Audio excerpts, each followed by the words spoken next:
Canon നിയമം, സഭാ നിയമത്തെ പറ്റിയാണ് ഇന്നത്തെ ക്ലാസ്സിൽ നമ്മൾ കാണാൻ വേണ്ടി പോകുന്നത്. ഏതൊരു സ്ഥാപനത്തിനും ഏതൊരു പ്രസ്ഥാനത്തിനും നിയമം അനിവാര്യമാണ്. നിയമമില്ലാത്ത ഒരു വ്യവസ്ഥിതിയെ പറ്റി നമുക്ക് ചിന്തിക്കാനേ വയ്യ. അത് സഭയിലാണെങ്കിലും സമൂഹത്തിലാണെങ്കിലും. സഭയുടെ നിയതമായിട്ടുള്ള നടത്തിപ്പിന് വേണ്ടി ചില നിയമങ്ങൾ സഭ നമുക്ക് നൽകിയിട്ടുണ്ട്. കാലഘട്ടങ്ങളിലൂടെ ഉരുത്തിരിഞ്ഞ നിയമങ്ങൾ. ആ നിയമങ്ങളെയാണ് കാനൻ നിയമം എന്നതുകൊണ്ട് ഉദ്ദേശിക്കുന്നത്. ആദ്യമായിട്ട് കാനൻ നിയമത്തിന്റെ ഉദ്ദേശ ലക്ഷ്യങ്ങളെ പറ്റി പറയാമെന്നാണ് വിചാരിക്കുന്നത്.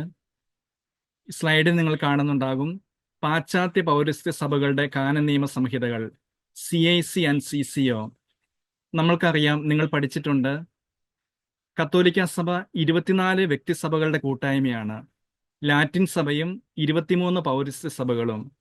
ലാറ്റിൻ സഭയ്ക്ക് വേണ്ടിയുള്ള നിയമസംഹിതയാണ് CIC, code of canon law. പൗരസ്ത്യ സഭകൾ 23 എണ്ണത്തിന് വേണ്ടിയുള്ള നിയമസംഹിതയാണ് കോഡക്സ് കാനോനും എക്ലേസിയാരും ഓറിയന്താലും, എന്ന് വെച്ചാൽ പൗരസ്ത്യ സഭകൾക്ക് വേണ്ടിയുള്ള കാനോന നിയമസംഹിത. CICക്കുള്ളില് 1752 നിയമങ്ങളാണ് മൊത്തം ഉള്ളത് ലത്തീൻ സഭയ്ക്ക് വേണ്ടിയുള്ള കാനോന നിയമസംഹിതയില്. പാശ്ചാത്യ സഭയ്ക്ക് വേണ്ടിയുള്ള CCOയില് ഇതാണ് ഇന്ന് നമ്മൾ പ്രധാനമായിട്ടും പഠിക്കാൻ പോകുന്ന CCO ഗ്രന്ഥം. ഈ CCOയില് പൗരസ്ത്യ സഭകൾക്ക് വേണ്ടി മുഴുവനായിട്ടും 1546 നിയമങ്ങളാണുള്ളത്. നമ്മളുടെ ഈ 1.5 മണിക്കൂർ ക്ലാസ്സിന്റെ സമയത്ത് നിങ്ങൾക്ക് ലഭിച്ചിരിക്കുന്ന ഈ പുസ്തകത്തിൽ 10 അധ്യായങ്ങളാണുള്ളത്. ഈ 1546 നിയമങ്ങളെ പറ്റിയും പൊതുവായിട്ട് പറയാൻ വേണ്ടി സാധിക്കുന്നില്ലെങ്കിലും ചില പൊതുവായിട്ടുള്ള കാര്യങ്ങൾ പറഞ്ഞ് അവതരിപ്പിക്കാമെന്നാണ് ഞാൻ കരുതുന്നത്. നിയമം ഒരാമുഖം. എന്താണ് നിയമം എന്ന് ആദ്യം ഒന്ന് മനസ്സിലാക്കുന്നത് നല്ലതാണ്. ചില ചെയ്യേണ്ടവയുടെയും ചെയ്യരുതാത്തവയുടെയും ആകെത്തുകയാണ് നിയമം. നിയമങ്ങൾ ജീവിതത്തിന്റെ മാർഗരേഖയാണ്. ദൈവത്തെയും അയൽക്കാരനെയും സ്നേഹിക്കുക എന്ന ക്രിസ്തീയ നിയമം ഈ സത്യം വെളിപ്പെടുത്തുന്നു. അപ്പം ചില അരുതുകളും ചില അതേകളും നമ്മളെ പഠിപ്പിക്കുകയും ബോധിപ്പിക്കുകയും ചെയ്യുന്ന സംഗതിയാണ് നിയമം എന്നുള്ള കാര്യം നമുക്കെല്ലാം അറിയാവുന്ന കാര്യമാണ്. അത് സഭയുടെ നിയമമാണെങ്കിലും രാജ്യത്തിന്റെ നിയമമാണെങ്കിലും. ഇനി വീണ്ടും നിങ്ങളുടെ പുസ്തകത്തിലേക്ക് കടന്നു വരുമ്പോൾ 1-ാം അധ്യായത്തിൽ പറഞ്ഞു വെച്ചിരിക്കുന്ന കാര്യങ്ങൾ, വിവിധ തരം നിയമങ്ങളെ പറ്റി ആദ്യ പേജുകളിൽ തന്നെ നമ്മൾ വായിക്കുന്നുണ്ട്. സ്വാഭാവിക നിയമം എന്ന് വെച്ചാൽ മനുഷ്യ പ്രകൃതിയിൽ അന്തർലീനമായിരിക്കുന്ന നിയമങ്ങളാണ് സ്വാഭാവിക നിയമങ്ങൾ. സർഗാത്മക നിയമം അല്ലെങ്കിൽ പോസിറ്റീവ് ലോ അധികാരമുള്ളവർ നിർമ്മിക്കുന്നത്, എന്ന് വെച്ചാൽ അത് രാജ്യമാകാം സഭയാകാം. മാനുഷിക നിയമം എന്ന് പറഞ്ഞാൽ സഭയ്ക്ക് വേണ്ടി നിർമ്മിക്കപ്പെടുന്ന നിയമങ്ങൾ. അപ്പൊ ഈ 3 തരത്തിൽ നിയമങ്ങൾ ഉണ്ടെന്നുള്ള കാര്യം നിങ്ങളുടെ പുസ്തകത്തിൽ വളരെ വ്യക്തമായിട്ട് രേഖപ്പെടുത്തി വെച്ചിട്ടുണ്ട്. സ്വാഭാവിക നിയമം, സർഗാത്മക നിയമം, മാനുഷിക നിയമം. അത് അല്പം കൂടെ വിശദമായിട്ട് പറയുകയാണെങ്കിൽ, എന്താണ് സ്വാഭാവിക നിയമം? മനുഷ്യ മനസ്സാക്ഷിയിൽ നിന്നും ഉത്ഭവിക്കുന്ന നിയമങ്ങൾ, എല്ലാ വ്യക്തികൾക്കും ഒരേപോലെ ബാധകമായ നിയമങ്ങളാണ് സ്വാഭാവിക നിയമങ്ങൾ എന്നുകൊണ്ട് അർത്ഥമാക്കുന്നത്. ഉദാഹരണത്തിന്, കള്ളം പറയരുത്, കൊല്ലരുത്, നിത്യത, സത്യം, ധാർമ്മികത, അടിസ്ഥാന മൂല്യങ്ങൾ, ഇതെല്ലാവരും പാലിക്കാൻ വേണ്ടി കടപ്പെട്ടവരാണ്. അപ്പം അതുകൊണ്ടാണ് സ്വാഭാവിക നിയമം, നമ്മുടെ മനസ്സാക്ഷിയിൽ നിന്നും ഉരുത്തിരിഞ്ഞു വരുന്ന നിയമങ്ങളാണ് സ്വാഭാവിക നിയമങ്ങൾ എന്നുകൊണ്ട് അർത്ഥമാക്കുന്നത്. സർഗാത്മക നിയമം അല്ലെങ്കിൽ പോസിറ്റീവ് ലോസ് എന്നുകൊണ്ട് അർത്ഥമാക്കുന്നത് സമൂഹത്തിന്റെ സുസ്ഥിരതയ്ക്കും നിലനിൽപ്പിന് വേണ്ടി നിർമ്മിക്കപ്പെടുന്ന നിയമങ്ങൾ. ഒരു വ്യക്തിക്ക് രാജ്യ നിയമവും മതനിയമവും പാലിക്കേണ്ടതായി വരുന്നു. എന്ന് വെച്ചാൽ നമ്മുടെ തക്ക അധികാരികൾ, അത് സിവിൽ അതോറിറ്റീസ് ആണെങ്കിലും സഭാ അധികാരികളാണെങ്കിലും, നമ്മുടെ നന്മയ്ക്ക് വേണ്ടി നിർമ്മിക്കുന്ന നിയമങ്ങളാണ് സർഗാത്മക നിയമം അല്ലെങ്കിൽ പോസിറ്റീവ് നിയമം എന്നുകൊണ്ട് അർത്ഥമാക്കുന്നത്. സർഗാത്മക നിയമത്തെ, പോസിറ്റീവ് ലോയെ 3ആയിട്ട് നമ്മൾ തിരിക്കുന്നുണ്ട്. ദൈവിക നിയമം, സ്ഥാപന നിയമം, രാജ്യ നിയമം. ദൈവിക നിയമം എന്നുകൊണ്ട് അർത്ഥമാക്കുന്നത് ദൈവം നേരിട്ട് നൽകിയ നിയമങ്ങൾ. ഉദാഹരണത്തിന് 10 കൽപ്പനകൾ. സ്ഥാപന നിയമം എന്നുകൊണ്ട് അർത്ഥമാക്കുന്നത് ഓരോ സ്ഥാപനത്തിലും അധികാരമുള്ളവർ വഴി ലഭിക്കുന്നത്. നമ്മളിപ്പോൾ ഏത് സ്ഥാപനങ്ങളിൽ ജോലി ചെയ്താലും എവിടെ പ്രവർത്തിച്ചാലും ആ സ്ഥാപനത്തിനൊരു നിയമാവലിയുണ്ട്. ആ നിയമം അനുസരിച്ചാണ് കാര്യങ്ങൾ മുമ്പോട്ട് പോയിക്കൊണ്ടിരിക്കുന്നത്. അതാണ് സ്ഥാപന നിയമം എന്നുകൊണ്ട് ഉദ്ദേശിക്കുന്നത്. രാജ്യനിയമം എന്നാൽ രാജ്യത്തിന്റെ പാർലമെന്റ് വഴി നൽകപ്പെടുന്നത്. ഇന്ത്യൻ കോണ്ടെക്സ്റ്റിൽ നോക്കുമ്പോൾ ലോകസഭയും രാജ്യസഭയുമാണ് നമുക്ക് വേണ്ടി നിയമങ്ങൾ നിർമ്മിക്കുകയും അത് പ്രാബല്യത്തിൽ വരുത്തുകയും ചെയ്യുന്നത്. ഇനി നമ്മൾ മനസ്സിലാക്കേണ്ടത്, വീണ്ടും 1-ാം അധ്യായത്തിലൂടെ കടന്നു പോകുമ്പോൾ, ദൈവിക നിയമവുമുണ്ട്, സഭാ നിയമവുമുണ്ട്. ദൈവിക നിയമങ്ങൾ മനുഷ്യ ജീവിതത്തിന് ഉൾക്കാഴ്ച നൽകുന്നു. വിശ്വാസ പാരമ്പര്യങ്ങൾക്ക് അനുയോജ്യമായി സഭാ നിയമങ്ങൾ രൂപപ്പെടുത്തുന്നു. ദൈവിക നിയമവും സഭാ നിയമവും പരസ്പര ബന്ധിതങ്ങളും പരസ്പര പൂരകങ്ങളുമാണ്. അപ്പം ദൈവിക നിയമമുണ്ട്. ദൈവിക നിയമങ്ങളെ അടിസ്ഥാനപ്പെടുത്തിയാണ് സഭാ നിയമങ്ങൾ, സഭാ അധികാരികൾ രൂപപ്പെടുത്തി വെച്ചിരിക്കുന്നത്. വീണ്ടും സർഗാത്മക മാനുഷിക നിയമങ്ങൾ. സഭയ്ക്ക് വേണ്ടിയുള്ള നിയമനിർമ്മാണാധികാരം യേശുക്രിസ്തു അപ്പസ്തോലന്മാർക്ക് നൽകി. ഈ അധികാരം പിൻഗാമികളായ മെത്രാന്മാർ ഏറ്റെടുത്ത് കാലാകാലങ്ങളിൽ നിയമങ്ങൾ നിർമ്മിക്കുകയും പരിഷ്കരിക്കുകയും ചെയ്യുന്നു. അതാണ് സഭയിൽ ഇന്ന് നടക്കുന്ന കാര്യം. ഈശോ അപ്പസ്തോലന്മാരെ ഭരമേൽപ്പിച്ചു, അപ്പസ്തോലന്മാരെ മെത്രാന്മാരെ ഭരമേൽപ്പിച്ചു. മെത്രാന്മാര് ഓരോ രൂപതയിലും കാലാകാലങ്ങളിൽ നിയമങ്ങൾ നിർമ്മിച്ച് ആളുകൾക്ക് നൽകിക്കൊണ്ടിരിക്കുന്നു. അതാണ് സർഗാത്മക മാനുഷിക നിയമങ്ങൾ എന്നുകൊണ്ട് അർത്ഥമാക്കുന്നത്. ഇനി വീണ്ടും നമ്മൾ പുസ്തകത്തിലൂടെ കടന്നു പോകുമ്പോൾ രാജ്യ നിയമവും സഭാ നിയമവും തമ്മിലുള്ള ഒരു താരതമ്യ പഠനം അവിടെ കൊടുത്തിട്ടുണ്ട്. ഉദാഹരണം ഇങ്ങനെയാണ്: രാജ്യ നിയമം ലോകസഭയിൽ അവതരിപ്പിച്ച് പാസ്സാക്കുന്നു. സഭാ നിയമം മാർപ്പാപ്പ നിയമങ്ങൾ വിളംബരം ചെയ്യുന്നു. കത്തോലിക്ക സഭയ്ക്ക് വേണ്ടി ആത്യന്തികമായിട്ട് നിയമങ്ങൾ തയ്യാറാക്കുന്നത് മാർപ്പാപ്പയാണ്. ഞാൻ നേരത്തെ കാണിച്ച CCCO CCEO പൗരസ്ത്യ സഭകൾക്ക് വേണ്ടിയുള്ള കാനോന നിയമ സംഹിത 1990 സഭയ്ക്ക് നൽകിയത്, പൗരസ്ത്യ സഭകൾക്ക് നൽകിയത് ജോൺ പോൾ രണ്ടാമൻ മാർപ്പാപ്പയാണ്. രാജ്യനിയമം പ്രസിഡന്റ് അംഗീകരിച്ച് പ്രസിദ്ധീകരിക്കുന്നു. ഇന്ത്യൻ പാർലമെന്റിൽ ഒരു നിയമം പാസ്സാക്കിയിട്ടുണ്ടെങ്കിൽ ഇന്ത്യൻ രാഷ്ട്രപതി അല്ലെങ്കിൽ പ്രസിഡന്റ് ആണ് ഈ നിയമങ്ങൾ ഒപ്പിട്ട് പാസ്സാക്കിയെടുക്കുന്നത്. സഭാ നിയമം വിശ്വാസികൾ അനുസരിക്കാൻ കടപ്പെട്ടിരിക്കുന്നു. രാജ്യനിയമം ലംഘിക്കുന്നവർക്ക് ശിക്ഷാവിധികൾ. സഭാ നിയമത്തിലേക്ക് വരുമ്പോൾ നിയമപാലനത്തിന് ആത്മീയ പരിധികൾ. രാജ്യനിയമത്തിലേക്ക് വരുമ്പോൾ പോലീസ്, പട്ടാളം നിർവഹണ സംവിധാനത്തിലുണ്ട്. സഭാ നിയമത്തിലേക്ക് വരുമ്പോൾ ആത്മീയ ശിക്ഷണ സംവിധാനം. അപ്പം സഭാ നിയമവും രാജ്യനിയമവും തമ്മിലുള്ള പ്രധാന വ്യത്യാസം ഇതാണ്: രാജ്യനിയമം നമ്മൾ ലംഘിക്കുകയാണെങ്കിൽ നമ്മളെ ശിക്ഷിക്കാനും തിരുത്താനും പോലീസ്, പട്ടാളം, നിയമ സംവിധാനങ്ങളെല്ലാം ഉണ്ട്. പക്ഷെ സഭാ നിയമങ്ങൾ അനുസരിക്കാൻ എല്ലാവരും ബാധ്യസ്ഥരാണ്. അനുസരിക്കുന്നത് നല്ലതാണെന്ന് പറയാൻ ആത്മീയ പിതാക്കന്മാർക്ക് സാധിക്കും, പക്ഷേ നിർബന്ധിച്ച് ചെയ്യാൻ വേണ്ടി ആർക്കും സാധിക്കുകയില്ല എന്നുള്ള കാര്യം നിങ്ങൾ മനസ്സിൽ സൂക്ഷിക്കുക. വീണ്ടും കാനൻ നിയമമാണ് നമ്മുടെ ക്ലാസ്. കാനൻ എന്ന ഗ്രീക്ക് പദത്തിന്റെ അർത്ഥം, കാനൻ എന്ന ഗ്രീക്ക് വാക്കിൽ നിന്നാണ് കാനോന നിയമം എന്ന വാക്ക് ഉണ്ടായിരിക്കുന്നത്. കാനൻ എന്ന വാക്കിന്റെ അർത്ഥം അളവുകോൽ, മാർഗരേഖ എന്നാണ്. എന്ന് വെച്ചാൽ സ്കെയില്, നേർവഴി കാണിക്കുന്ന ശിക്ഷണ ഉപകരണം. ലത്തീൻ ഭാഷയിൽ ലെക്സ് യൂസ് എന്നിവ കാനോൻ സൂചിപ്പിക്കാൻ ഉപയോഗിക്കുന്നു. അപ്പൊ നിങ്ങൾ അടിസ്ഥാനപരമായിട്ട് മനസ്സിലാക്കേണ്ട ഒരു കാര്യം, കാനോൻ നിയമത്തിലെ കാനൻ എന്ന വാക്ക് ഉത്ഭവിച്ചിരിക്കുന്നത് ഒരു ഗ്രീക്ക് പദത്തിൽ നിന്നാണ്. അതിന്റെ അർത്ഥം അളവുകോൽ എന്നാണെന്നുള്ള കാര്യം നിങ്ങൾ പഠിച്ചു വെക്കുക. നിയമത്തിന് 3 ഘട്ടങ്ങളുണ്ടെന്ന് വീണ്ടും നമ്മൾ കാണുന്നു. Origin, promulgation, reception. എന്ന് വെച്ചാൽ ഒരു നിയമം സൃഷ്ടിക്കപ്പെടുന്നു, അത് വിനിമയം ചെയ്യപ്പെടുന്നു, അല്ലെങ്കിൽ പ്രൊമുൾഗേറ്റ് ചെയ്യപ്പെടുന്നു, പബ്ലിഷ് ചെയ്യപ്പെടുന്നു, ആളുകൾ അത് സ്വീകരിക്കുന്നു. ഈ 3 ഘട്ടങ്ങൾ ഓരോ നിയമത്തിലും ഉണ്ടെന്നുള്ള കാര്യം നിങ്ങൾ മനസ്സിലാക്കുക. ഒന്നാമത്തെ ഘട്ടം സൃഷ്ടിയാണ്. നിയമനിർമ്മാണ സഭ നിയമത്തിന്റെ ആവശ്യകത വിലയിരുത്തുന്നു. നിയമം ആർക്ക് വേണ്ടി, എന്തിനു വേണ്ടി, എന്താണ് ഇതിന്റെ പ്രാബല്യം, സ്വീകരിക്കുന്ന സമൂഹം ഏതാണ്. ഒരു നിയമം സഭയാണെങ്കിലും സിവിൽ നിയമമാണെങ്കിലും രൂപീകരിക്കുന്നതിന് മുമ്പായിട്ട് ഈ നിയമം ആർക്ക് വേണ്ടിയാണ്, എന്തിനു വേണ്ടിയാണ്, എന്താണ് ഇതിന്റെ പ്രാബല്യം, ഇത് ആർക്ക് വേണ്ടി, ആരാണ് ഇത് സ്വീകരിക്കുന്നത് എന്ന കാര്യങ്ങളെപ്പറ്റി വ്യക്തമായിട്ടുള്ള ബോധ്യങ്ങൾ ഉണ്ടെങ്കിൽ മാത്രമേ നിയമം അതിന്റെ പൂർണ്ണതയിൽ രൂപീകരിച്ചെടുക്കുവാൻ വേണ്ടി സാധിക്കുകയുള്ളൂ. രണ്ടാമത്തെ ഘട്ടം അതിന്റെ വിനിമയമാണ്. വൊക്കാസ്യോ ലെജിസ് എന്നാണ് അതിന്റെ ലാറ്റിൻ. നിയമം ഔദ്യോഗികമായി പ്രസിദ്ധീകരിക്കുകയും ഉചിതമായ മാർഗങ്ങളിലൂടെ സ്വീകർത്താക്കളിൽ എത്തിക്കുകയും ചെയ്യുന്ന പ്രക്രിയ. നിയമപ്രാബല്യത്തിനും പാലനത്തിനും കാലപരിധി നിശ്ചയിക്കപ്പെടുന്നു. എനിക്ക് ഉദ്ദേശിക്കുന്ന ഇതാണ്: ഒരു നിയമം സൃഷ്ടിച്ചു കഴിഞ്ഞിട്ടുണ്ടെങ്കിൽ അത് പബ്ലിഷ് ചെയ്യുന്നു. പബ്ലിഷ് ചെയ്യുമ്പോൾ അത് നടപ്പിലാക്കേണ്ടത്, ഉദാഹരണത്തിന് രൂപതയിൽ ഒരു നിയമം പാസ്സാക്കിയിട്ടുണ്ടെങ്കിൽ ആ നിയമം നടപ്പിലാക്കേണ്ടത് പ്രോട്ടോസെഞ്ചുലോസ്, വികാരി ജനറാളന്മാരാണ്. വികാരി ജനറാളന്മാര് രൂപതയിലുള്ള വൈദികരെ ഫലമേൽപ്പിക്കുന്നു. വൈദികര് ആ നിയമം നടപ്പിലാക്കുകയും ചെയ്യുന്നു. രണ്ടാമത്തെ ഘട്ടം അതിന്റെ വിനിമയ ഘട്ടമാണ്. നിയമത്തിന്റെ മൂന്നാമത്തെ ഘട്ടം സ്വീകരണ ഘട്ടമാണ്.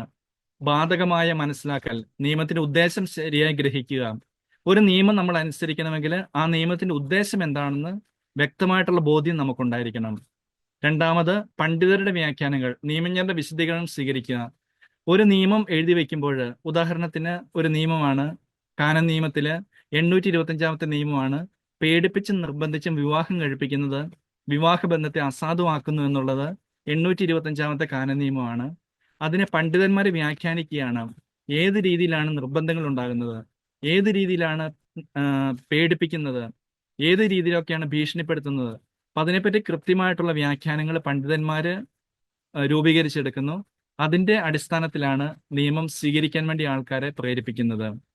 മൂന്നാമത്തെ ഘട്ടം സമൂഹത്തിലൂടെ നടപ്പിലാക്കൽ, ജീവിതത്തിൽ പ്രാവർത്തികമാക്കുക. അപ്പൊ നിയമത്തിന്റെ ഘട്ടങ്ങൾ ആദ്യം രൂപീകരിക്കുക, അത് പബ്ലിഷ് ചെയ്യുക, അത് സ്വീകരിക്കാൻ വേണ്ടി ആൾക്കാരെ ഉദ്ബോധിപ്പിക്കുക. ഈ മൂന്ന് ഘട്ടങ്ങൾ ഉണ്ടെങ്കിൽ മാത്രമേ യഥാർത്ഥത്തിൽ നിയമം അതിന്റെ ലക്ഷ്യത്തിലേക്ക് എത്തിച്ചേരുകയുള്ളൂ. വീണ്ടും നമ്മൾ പുസ്തകത്തിലൂടെ കടന്നു പോകുമ്പോൾ കാനൻ നിയമത്തിന്റെ ഉദ്ദേശവും ലക്ഷ്യവും നമുക്ക് കാണാൻ വേണ്ടി സാധിക്കും. കാനൻ നിയമം ക്രൈസ്തവ ജീവിതത്തിനും ശിക്ഷണത്തിനും വേണ്ടിയുള്ളതാണ്. വിശ്വാസ സത്യങ്ങളെക്കാൾ മാർഗനിർദ്ദേശങ്ങളാണ് ഇതിന്റെ പ്രധാന പ്രതിപാദ്യം. നമ്മൾ ബൈബിളിൽ സുവിശേഷങ്ങളിൽ നമ്മൾ കാണുന്നത് ജീവിതം നവീകരിക്കാനുള്ള മാർഗരേഖകളാണ്. എന്നാൽ കാനൻ നിയമത്തിൽ, സഭാ നിയമങ്ങളിൽ നമ്മൾ കണ്ടുമുട്ടുന്നത് എങ്ങനെയാണ് ഏറ്റവും മികച്ച രീതിയിൽ ഒരു ക്രൈസ്തവ ജീവിതം നിയമബദ്ധമായിട്ട് നടപ്പിലാക്കാൻ സാധിക്കുക. ഈ കാര്യങ്ങളാണ് പൗരസ്ത്യ സഭകൾക്ക് വേണ്ടിയുള്ള കാനൻ നിയമസംഹിതയിലെ 1546 നിയമങ്ങളിലും നമുക്ക് കണ്ടെത്തുവാൻ വേണ്ടി സാധിക്കുന്നത്. ക്രിസ്ത്യാനികളുടെ പ്രവർത്തികൾക്കും നടപടികൾക്കും നിർദ്ദേശങ്ങൾ നൽകുന്നു. അപ്പൊ നമ്മൾ ഏത് രീതിയിലാണ് പ്രവർത്തിക്കേണ്ടത്, ഏത് രീതിയിലാണ് കാര്യങ്ങൾ ചെയ്യേണ്ടത് എന്നതിനെപ്പറ്റി വ്യക്തമായിട്ടുള്ള ബോധ്യങ്ങൾ നൽകുന്നത് ഈ കാനൻ നിയമത്തിലുള്ള 1546 നിയമങ്ങളാണ്. അടുത്ത സ്വാഭാവിക നിയമം, മനസാക്ഷിയിൽ നിന്നും ഉത്ഭവിക്കുന്നത്. നേരത്തെ സൂചിപ്പിച്ചിരുന്നു, മനുഷ്യപ്രകൃതിയിൽ അന്തർലീനമായ നിയമങ്ങൾ, കള്ളം പറയരുത്, കൊല്ലരുത്, എല്ലാ വ്യക്തികൾക്കും ഒരുപോലെ ബാധകമായിട്ടുള്ള നിയമങ്ങളാണ് സ്വാഭാവിക നിയമത്തിൽ വരുന്നത്. സർഗാത്മക നിയമത്തിനകത്ത് വരുന്ന, പോസിറ്റീവ് ലോയ്ക്കകത്ത് വരുന്ന കാര്യങ്ങൾ ദൈവിക നിയമമുണ്ട്. ദൈവിക നിയമം മതപരമായ നയങ്ങളും ദൈവഘടകവും. സ്ഥാപന രാജ്യ നിയമം, സ്ഥാപനങ്ങൾക്കും സംസ്ഥാനത്തിനും വേണ്ടി വിധിയിടുന്ന നിയമം. സർഗാത്മക നിയമം, സമൂഹത്തിന്റെ സുസ്ഥിരതയ്ക്ക് നിർമ്മിത നിയമങ്ങൾ. എന്ന് വെച്ചാൽ ഈ പോസിറ്റീവ് ലോസ് അല്ലെങ്കിൽ സർഗാത്മക നിയമം എന്നുകൊണ്ട് ഉദ്ദേശിക്കുന്നത് അതിൽ ദൈവിക നിയമങ്ങൾ വരുന്നുണ്ട്, രാജ്യ നിയമങ്ങൾ വരുന്നുണ്ട്, സമൂഹത്തിന്റെ സുസ്ഥിരതയ്ക്ക് വേണ്ടി നിർമ്മിക്കുന്ന നിയമങ്ങൾ വരുന്നുണ്ട്. അതിന്റെ ചുരുക്കം ഇതാണ്: ഓരോ വ്യക്തിയും രാജ്യ നിയമവും മതനിയമവും പാലിക്കാൻ ബാധ്യസ്ഥരാണ്. അപ്പൊ നമ്മളൊരു സമൂഹത്തിൽ ജീവിക്കുമ്പോൾ ആ സമൂഹത്തിന്റെ സിവിൽ നിയമം അക്ഷരമൃതി അനുസരിക്കാൻ വേണ്ടി നമ്മൾ ബാധ്യസ്ഥരാണ്. നമ്മൾ കത്തോലിക്കനായിട്ട് ജീവിക്കുമ്പോൾ സഭയുടെ കാനൻ നിയമവും അനുസരിക്കാൻ ബാധ്യസ്ഥരാണ്. വീണ്ടും ദൈവിക നിയമത്തിന്റെ ഉത്ഭവത്തെ പറ്റിയും സ്വഭാവത്തെ പറ്റിയും ഉറവിടത്തെ പറ്റിയും നമ്മുടെ പുസ്തകത്തിൽ കൊടുത്തിട്ടുണ്ട്. ദൈവിക നിയമത്തിന്റെ ഉത്ഭവം ദൈവത്താൽ നേരിട്ട് നൽകപ്പെട്ടവയാണ്. ഉദാഹരണം, സീനായ് മലമുകളിൽ വെച്ച് ദൈവം മോശയ്ക്ക് നൽകിയ 10 കൽപ്പനകൾ. സ്വഭാവം, മനുഷ്യന് മാറ്റം വരുത്താൻ അധികാരമില്ല. എന്ന് വെച്ചാൽ ദൈവിക നിയമത്തിൽ ദൈവത്തിന് മാത്രമേ അത് രൂപീകരിക്കുവാനും മാറ്റം വരുത്തുവാനും സാധിക്കുകയുള്ളൂ. മനുഷ്യന് മാറ്റം വരുത്താൻ അധികാരമില്ല. ദൈവിക നിയമങ്ങളുടെ ഉറവിടം വിശുദ്ധ ഗ്രന്ഥവും അപ്പസ്തോലിക പാരമ്പര്യങ്ങളുമാണ്. ഈ കാര്യവും മനസ്സിലാക്കുക. സഭാ നിയമനിർമ്മാണ അധികാരം. സഭയിൽ ആരാണ് സഭയിലെ ആളുകൾക്ക് വേണ്ടി, ജനങ്ങൾക്ക് വേണ്ടി, വിശ്വാസികൾക്ക് വേണ്ടി നിയമം നിർമ്മിക്കുന്നത് എന്ന് ചിന്തിക്കുക. അധികാര ശ്രേണി. സഭയ്ക്ക് വേണ്ടിയുള്ള നിയമനിർമ്മാണ അധികാരം യേശുക്രിസ്തു അപ്പോസ്തലന്മാർക്ക് നൽകി. ഈ അധികാരം പിൻഗാമികളായ മെത്രാന്മാരിലൂടെ തുടരുന്നു. പരമാധികാരം മാർപ്പാപ്പയ്ക്കാണ്. കാലാകാലങ്ങളിൽ നിയമങ്ങൾ നിർമ്മിക്കുകയും പരിഷ്കരിക്കുകയും ചെയ്യുന്നു. അപ്പം കത്തോലിക്ക തിരുസഭയില് പൗരസ്ത്യ സഭകൾക്കാണെങ്കിലും ലത്തീൻ സഭയ്ക്ക് വേണ്ടിയാണെങ്കിലും നിയമങ്ങൾ നിർമ്മിക്കാൻ വേണ്ടിയുള്ള പരമമായിട്ടുള്ള അധികാരമുള്ളത് മാർപ്പാപ്പയ്ക്കാണ്. ഓരോ മെത്രാന്മാർക്കും തങ്ങളുടെ രൂപതയിൽ നിയമങ്ങൾ നിർമ്മിക്കാൻ വേണ്ടിയുള്ള അധികാരങ്ങൾ നൽകപ്പെട്ടിരിക്കുന്നു എന്നുള്ള കാര്യം നിങ്ങൾ മനസ്സിൽ സൂക്ഷിക്കുക.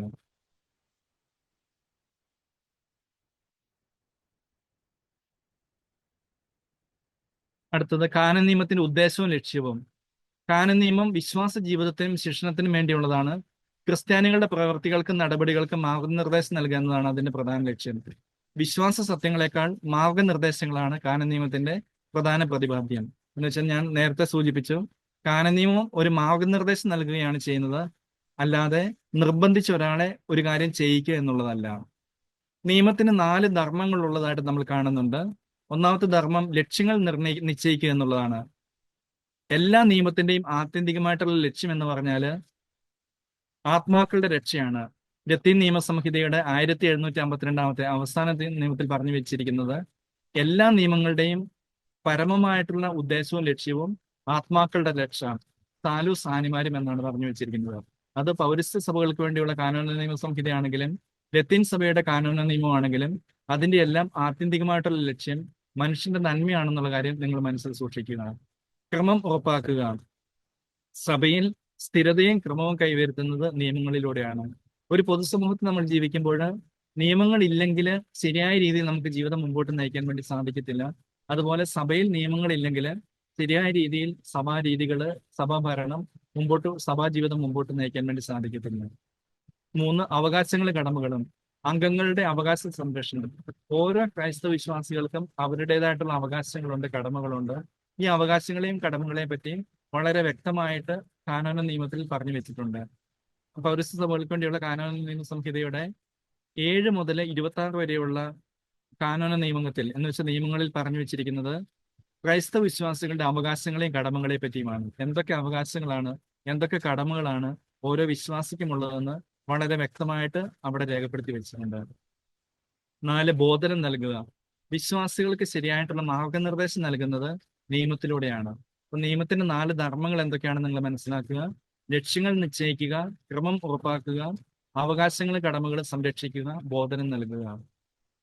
ഞാൻ നേരത്തെ പറഞ്ഞതുപോലെ സാനിമാരും സഭയുടെ പരമോന്നത നിയമമാണ് ആത്മാക്കളുടെ രക്ഷ. അത് നിങ്ങൾ ഏത് നിയമം പഠിച്ചാലും മനസ്സിൽ സൂക്ഷിക്കേണ്ട കാര്യമാണല്ലോ. നിയമത്തിന്റെ ധർമ്മങ്ങളെ പറ്റി വീണ്ടും പുസ്തകത്തിൽ കാണുന്നുണ്ട്. ലക്ഷ്യനിർണയം. സഭയുടെ എല്ലാ പ്രവർത്തനങ്ങളും ആത്മരക്ഷയിലേക്ക് നയിക്കുന്നു. ഇതിനായി സഭ മറ്റെല്ലാം മാറ്റിവെക്കുന്നു. ക്രമസ്ഥാപനം, അധികാരികളെ തിരഞ്ഞെടുക്കൽ, കൂദാശകളെ പരികർമ്മം ചെയ്യൽ, തീരുമാനങ്ങൾ കൈക്കൊള്ളൽ, ഇതെല്ലാം നിയമത്തിലൂടെയാണ് നമുക്ക് ലഭിക്കുകയുള്ളൂ. അവകാശ സംരക്ഷണം. സഭയിലും രാഷ്ട്രത്തിലും അംഗങ്ങളുടെ അവകാശങ്ങൾക്കും കടമകൾക്കും തുല്യ പ്രാധാന്യമാണ്. ഇതെല്ലാം നമ്മൾ നിയമത്തിലൂടെയാണ് കരഗതമാകുന്നത്. ബോധന ദൗത്യം. വിശ്വാസികൾക്ക് ശരിയായ ജീവിത രീതി പഠിപ്പിക്കുന്ന നിയമങ്ങൾ നമുക്ക് ലഭിക്കുകയും ചെയ്യുന്നു. കാനൻ നിയമ പരിണാമം എന്ന് വെച്ചാൽ ഉദ്ദേശിക്കുന്ന ഇതാണ്. കാനൻ നിയമം ഉരുത്തിരിഞ്ഞു വന്നിരിക്കുന്നത്, രൂപം കൊണ്ടിരിക്കുന്നത് കാലഘട്ടങ്ങളിലൂടെയുള്ള പരിണാമത്തിലൂടെയാണ്. എന്ന് വെച്ചാൽ AD 325 ആദ്യത്തെ സുനഹദോസ്, നിക്കാസ് സുനഹദോസ് നടക്കുന്നത്. അന്നുണ്ടാക്കിയ കാനൻ മുതൽ രണ്ടാം വത്തിക്കാൻ കൗൺസിൽ 1962 മുതൽ 65 വരെ നടന്ന രണ്ടാം വത്തിക്കാൻ കൗൺസിലിലെ നിയമങ്ങൾ വരെ ഉൾപ്പെടുത്തിക്കൊണ്ടാണ് 1990 ഒക്ടോബർ മാസം 18 പൗരസ്ത്യ സഭകൾക്ക് വേണ്ടിയുള്ള കാനോന നിയമ സംഹിത രൂപീകരിച്ചിരിക്കുന്നത്. എന്ന് വെച്ചാൽ ഏതാണ്ട് 1600ഓളം വർഷങ്ങളുടെ പരിണാമ ചരിത്രമുണ്ട് പൗരസ്ത്യ സഭകൾക്ക് വേണ്ടിയുള്ള കാനോന നിയമ സംഹിതയിൽ. അതില് ബൊളോഞ്ഞ, അംബ്രോസ്, കേംബ്രിഡ്ജ് തുടങ്ങിയ കേന്ദ്രങ്ങളിൽ കാനോന നിയമ പഠനം വികസിച്ചു. അപ്പൊ ഏറ്റവും ആദ്യമായിട്ട് കാനോൻ ലോ പഠനം നിലവിൽ വന്നത് ഇറ്റലിയിലെ ബൊളോഞ്ഞ യൂണിവേഴ്സിറ്റിയിലാണെന്നുള്ള കാര്യം നിങ്ങൾ മനസ്സിൽ സൂക്ഷിക്കുക. വീണ്ടും കാനോൻ നിയമത്തിന്റെ ഉറവിടങ്ങൾ എന്തൊക്കെയാണെന്ന് പുസ്തകത്തിൽ പറഞ്ഞു വെച്ചിട്ടുണ്ട്. പ്രാഥമിക ഉറവിടങ്ങൾ: തിരുസഭ കൗൺസിലുകളുടെ തീരുമാനങ്ങൾ, അപ്പസ്തോലിക പാരമ്പര്യങ്ങൾ, മാർപ്പാപ്പമാരുടെ പ്രഖ്യാപനങ്ങൾ.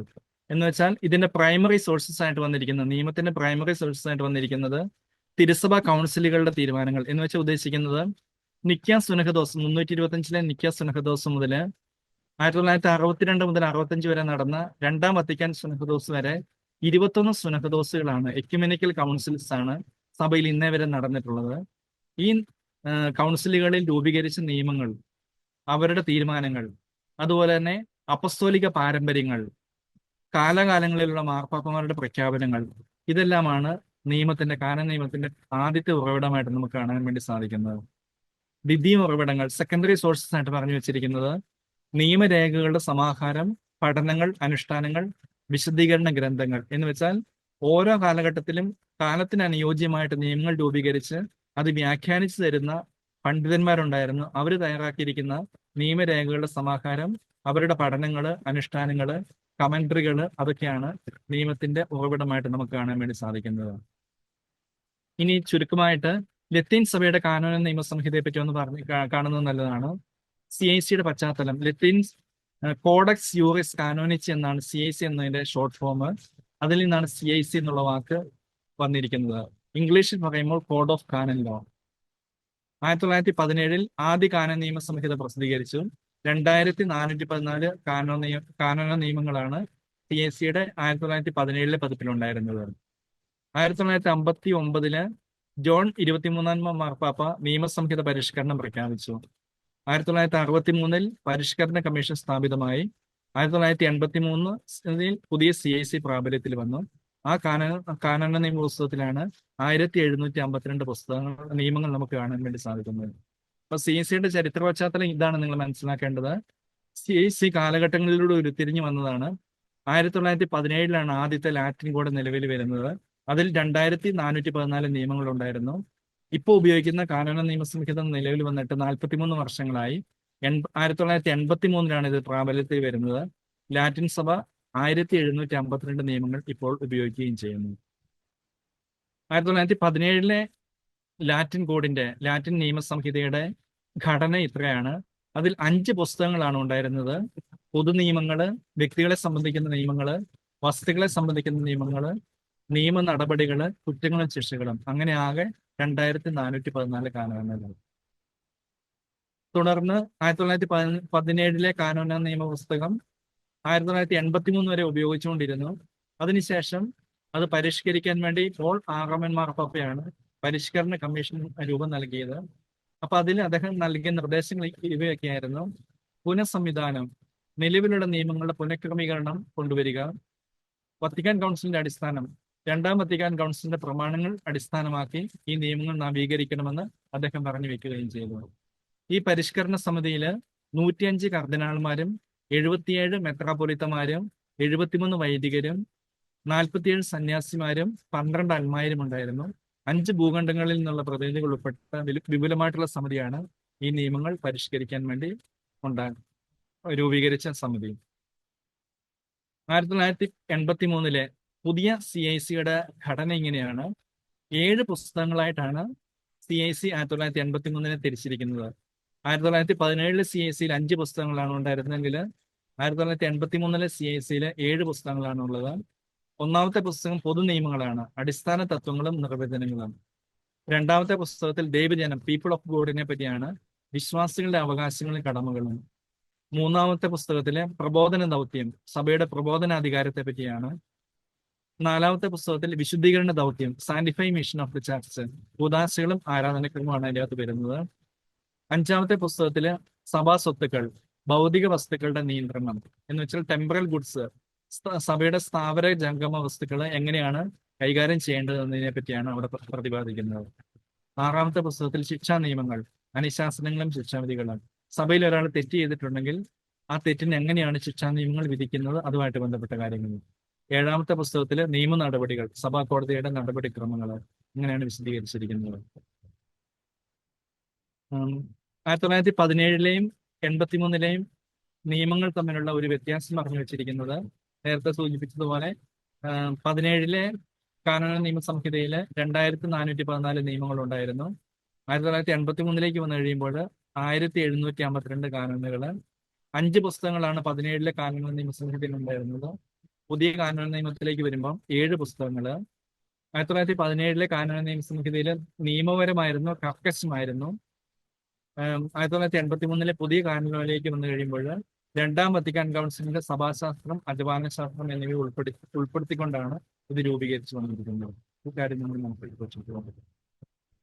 ഇനി നമ്മൾ പ്രധാനമായിട്ടും പൗരസ്ത്യ സഭകളുടെ കാനോന നിയമസംഹിതയെ പറ്റി പറയാൻ വേണ്ടി പോവുകയാണ്. CCO ചരിത്രവും പ്രാധാന്യവും. സാക്രേ കാനോനസ് 1990 ഒക്ടോബർ മാസം 18-ാം തീയതി ജോൺ പോൾ II എന്ന മാർപ്പാപ്പയാണ് പ്രസിദ്ധീകരിച്ചത്. അത് പ്രാബല്യത്തിൽ വരുന്നത് 1991 ഒക്ടോബർ മാസം 1-ാം തീയതിയാണ്. CCO രൂപീകരണ ചരിത്രം, അതിന്റെ ചരിത്രം നിങ്ങൾ പുസ്തകത്തിൽ നോക്കിയാൽ മതിയാവും. 1927 അതിന്റെ കമ്മീഷൻ സ്ഥാപിക്കുന്നു. 29 കർദിനാൾ ഗാസ്പാരിയുടെ അധ്യക്ഷതയിൽ ഒരു കമ്മീഷൻ രൂപീകരിക്കുന്നു. 35 കോഡിഫിക്കേഷൻ കമ്മീഷൻ സ്ഥാപിക്കുന്നു. 48 മുതൽ 57 വരെയുള്ള കാലഘട്ടങ്ങളിൽ 4 മൂത്ത് പ്രോപ്രിയോകൾ എന്ന് വെച്ചാൽ നിയമസംഹിതകൾ രൂപീകരിക്കുന്നു. 90 CCO ഔദ്യോഗികമായിട്ട് പ്രസിദ്ധീകരിക്കുന്നു. ഈ ഗ്രാഫ് നിങ്ങളുടെ പുസ്തകത്തിൽ നിങ്ങൾക്ക് കണ്ടെത്താവുന്നതാണ്. CCO മൂത്ത് പ്രോപ്രിയകൾ നേരത്തെ പറഞ്ഞിരുന്നു. 4 മൂത്ത് പ്രോപ്രിയകൾ CCOയ്ക്ക് മുൻഗാമിയായിട്ടുണ്ടായിരുന്നു. അത് പറഞ്ഞു വെക്കുന്നത് ക്രേബെ അല്ലാത്ത സുന്ദ് എന്നുള്ളൊരു മൂത്ത് പ്രോപ്രിയ ഉണ്ട്. അതിൽ പറഞ്ഞു വെക്കുന്ന വിവാഹവുമായിട്ട് ബന്ധപ്പെട്ട കാര്യങ്ങൾ. വീണ്ടും മറ്റൊരെണ്ണത്തിൽ പറഞ്ഞു വെച്ചിരിക്കുന്നത് നിത്യ നിയമവും കൂദാശകളും. 1952 പ്രസിദ്ധീകരിച്ചത് സന്യാസ ജീവിതം സംബന്ധിച്ച്. 1957 വ്യക്തി നിയമം സംബന്ധിച്ച്. ഈ 4 മൂത്തപ്രോപ്പകകളാണ് CCOയുടെ ഒരു പരിധി വരെ അടിസ്ഥാനമായിട്ട് നിലനിൽക്കുകയും ചെയ്യുന്നത്.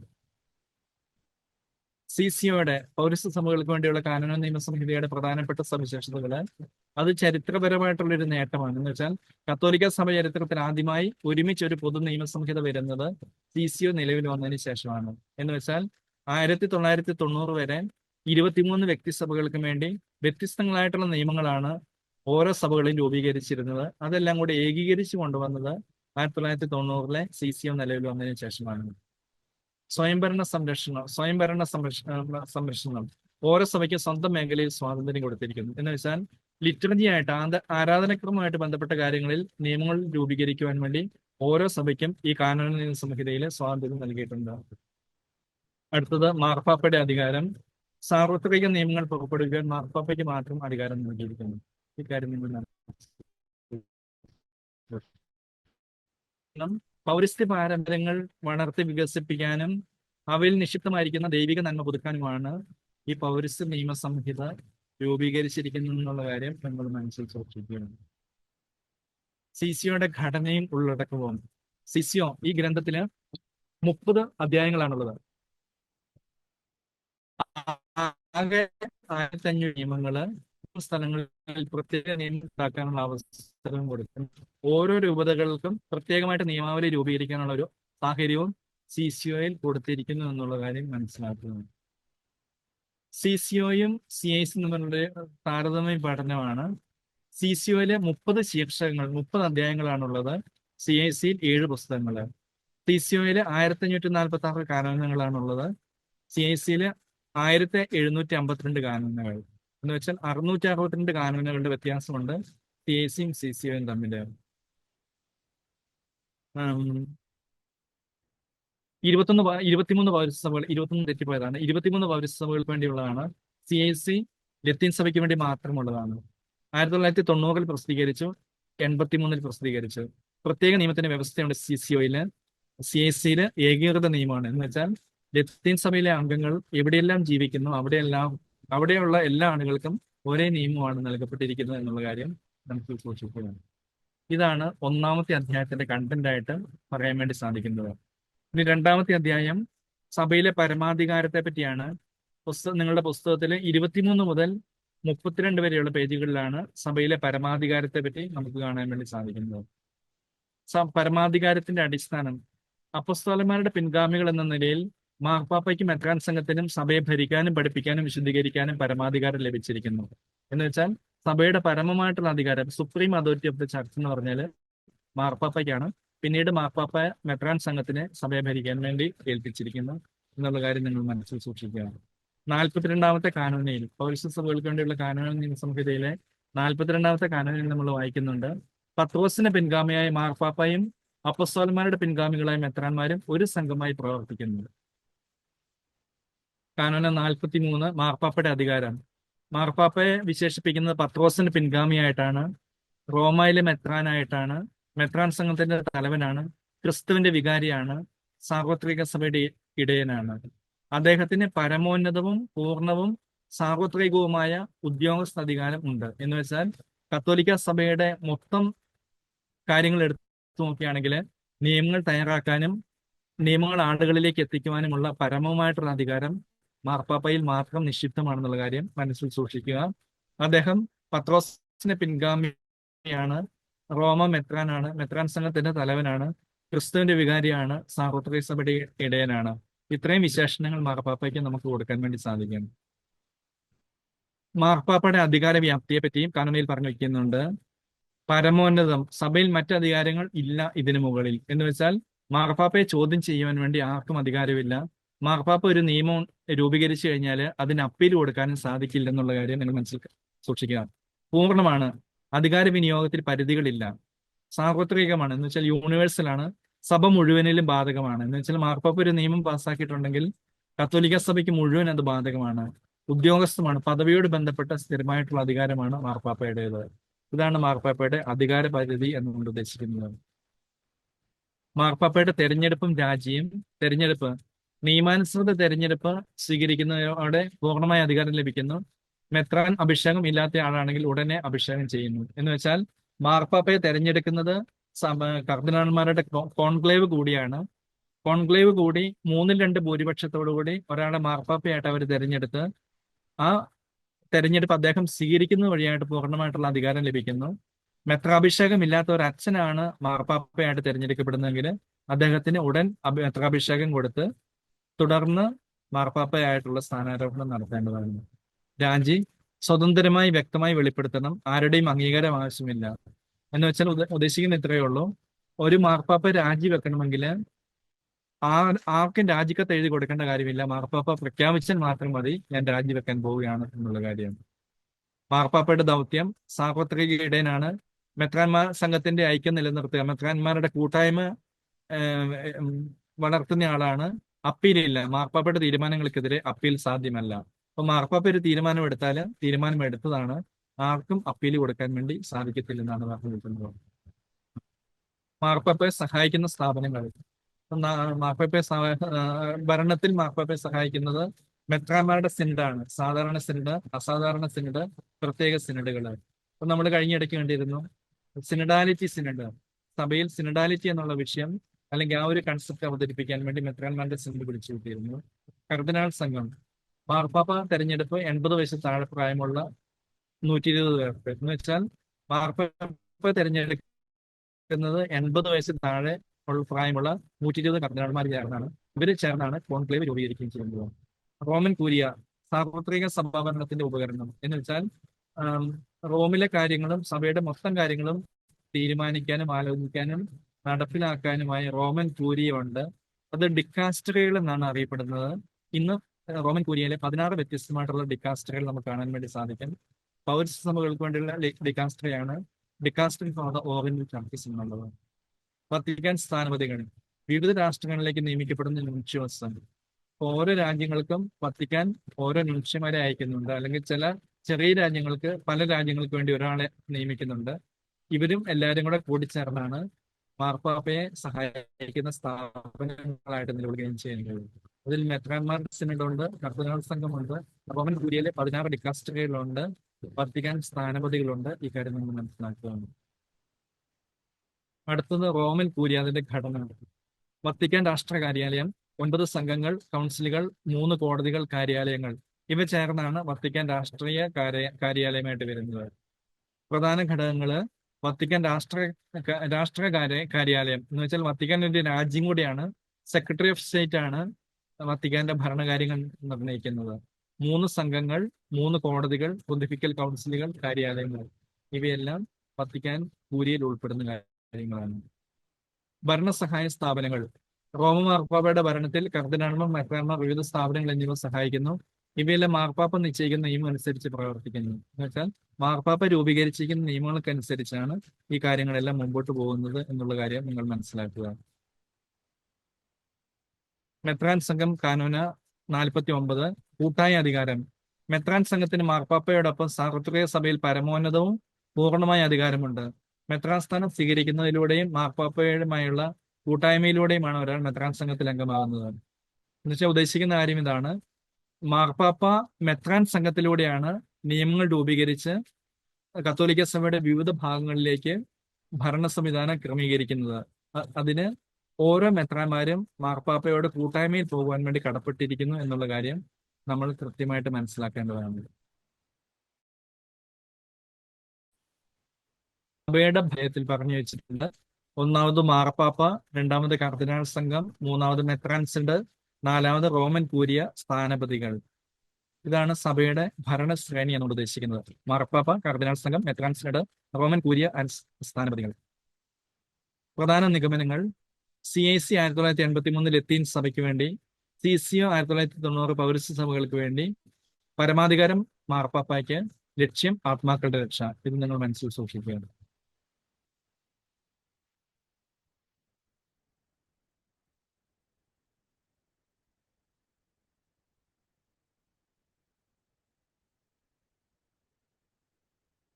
മൂന്നാമത്തെ അധ്യായത്തിലേക്ക് വന്നു കഴിയുമ്പോൾ ബാക്കി നിങ്ങൾ 2ാമത്തെ അധ്യായത്തിൽ വായിച്ചാൽ മതിയായിരിക്കും. പ്രധാനപ്പെട്ട കാര്യങ്ങൾ ഞാൻ പറഞ്ഞു. 3ാമത്തെ അധ്യായത്തിലേക്ക് കടന്നു വരുമ്പോൾ സ്വയാധികാര സഭകളും റീത്തുകളും. എന്താണ് സൂയിയൂറിസ് ചർച്ച്, സ്വയാധികാര സഭ, അതിന്റെ അംഗത്വം, ഘടന, മാറ്റം, അതെങ്ങനെയാണെന്നുള്ളതാണ് 3ാമത്തെ അധ്യായത്തിൽ പ്രധാനമായിട്ടും പറഞ്ഞു വെക്കുന്നത്.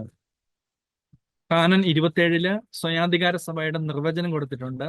ഇതൊരു വിശ്വാസികളുടെ സമൂഹമാണ്, ഒരു ഹൈറാർക്കിയാൽ ഒന്നിപ്പിക്കപ്പെടുന്ന വിശ്വാസികളുടെ കൂട്ടായ്മ. എന്ന് വെച്ചാൽ സീറോ മലബാർ സഭ എന്ന് പറഞ്ഞാൽ ഉദ്ദേശിക്കുന്നത് ഒരു അധികാര ശ്രേണിയുണ്ട്. മേജർ ആർച്ച് ബിഷപ്പ്, മെത്രാന്മാരെ, വിശ്വാസികള്. ഈ വിശ്വാസികൾ ഈ അധികാരത്തിൽ ഒരു നിശ്ചിത സ്ഥലത്ത് ഒന്നിക്കപ്പെടുന്നു. അതാണ് സ്വയാധികാര സഭയുടെ നിർവചനമായിട്ട് നമുക്ക് പറയാൻ വേണ്ടി സാധിക്കുന്നത്. നിയമാനുസൃത ഹൈറാർക്കി, നിയമപ്രകാരം സ്ഥാപിതമായ ഭരണഘടന ഉണ്ടായിരിക്കണം. ഓരോ സഭയ്ക്കും പൊതുവായിട്ടുള്ള നിയമമുണ്ട്, CCO ഉണ്ട്. അതുപോലെ ഇപ്പൊ സീറോ മലബാർ സഭയ്ക്കാണെങ്കിൽ സീറോ മലബാർ സഭയുടെ പർട്ടിക്കുലർ ലോ ഉണ്ട്. അതനുസരിച്ചാണ് സീറോ മലബാർ സഭയുടെ മറ്റ് പ്രത്യേകമായിട്ടുള്ള കാര്യങ്ങൾ നിർണ്ണയിക്കപ്പെടുന്നത്. പരമാധികാര അംഗീകാരം റോമ മാർപ്പാപ്പ സുയൂറി സഭയായി അംഗീകരിക്കണം. എന്ന് വെച്ചാൽ സീറോ മലബാർ സഭ ഒരു പരമാധികാരമുള്ള സഭയായിട്ട് മാറണമെങ്കിൽ മാർപ്പാപ്പയുടെ അംഗീകാരമുണ്ടെങ്കിൽ മാത്രമേ നടപ്പിലാകുകയുള്ളൂ.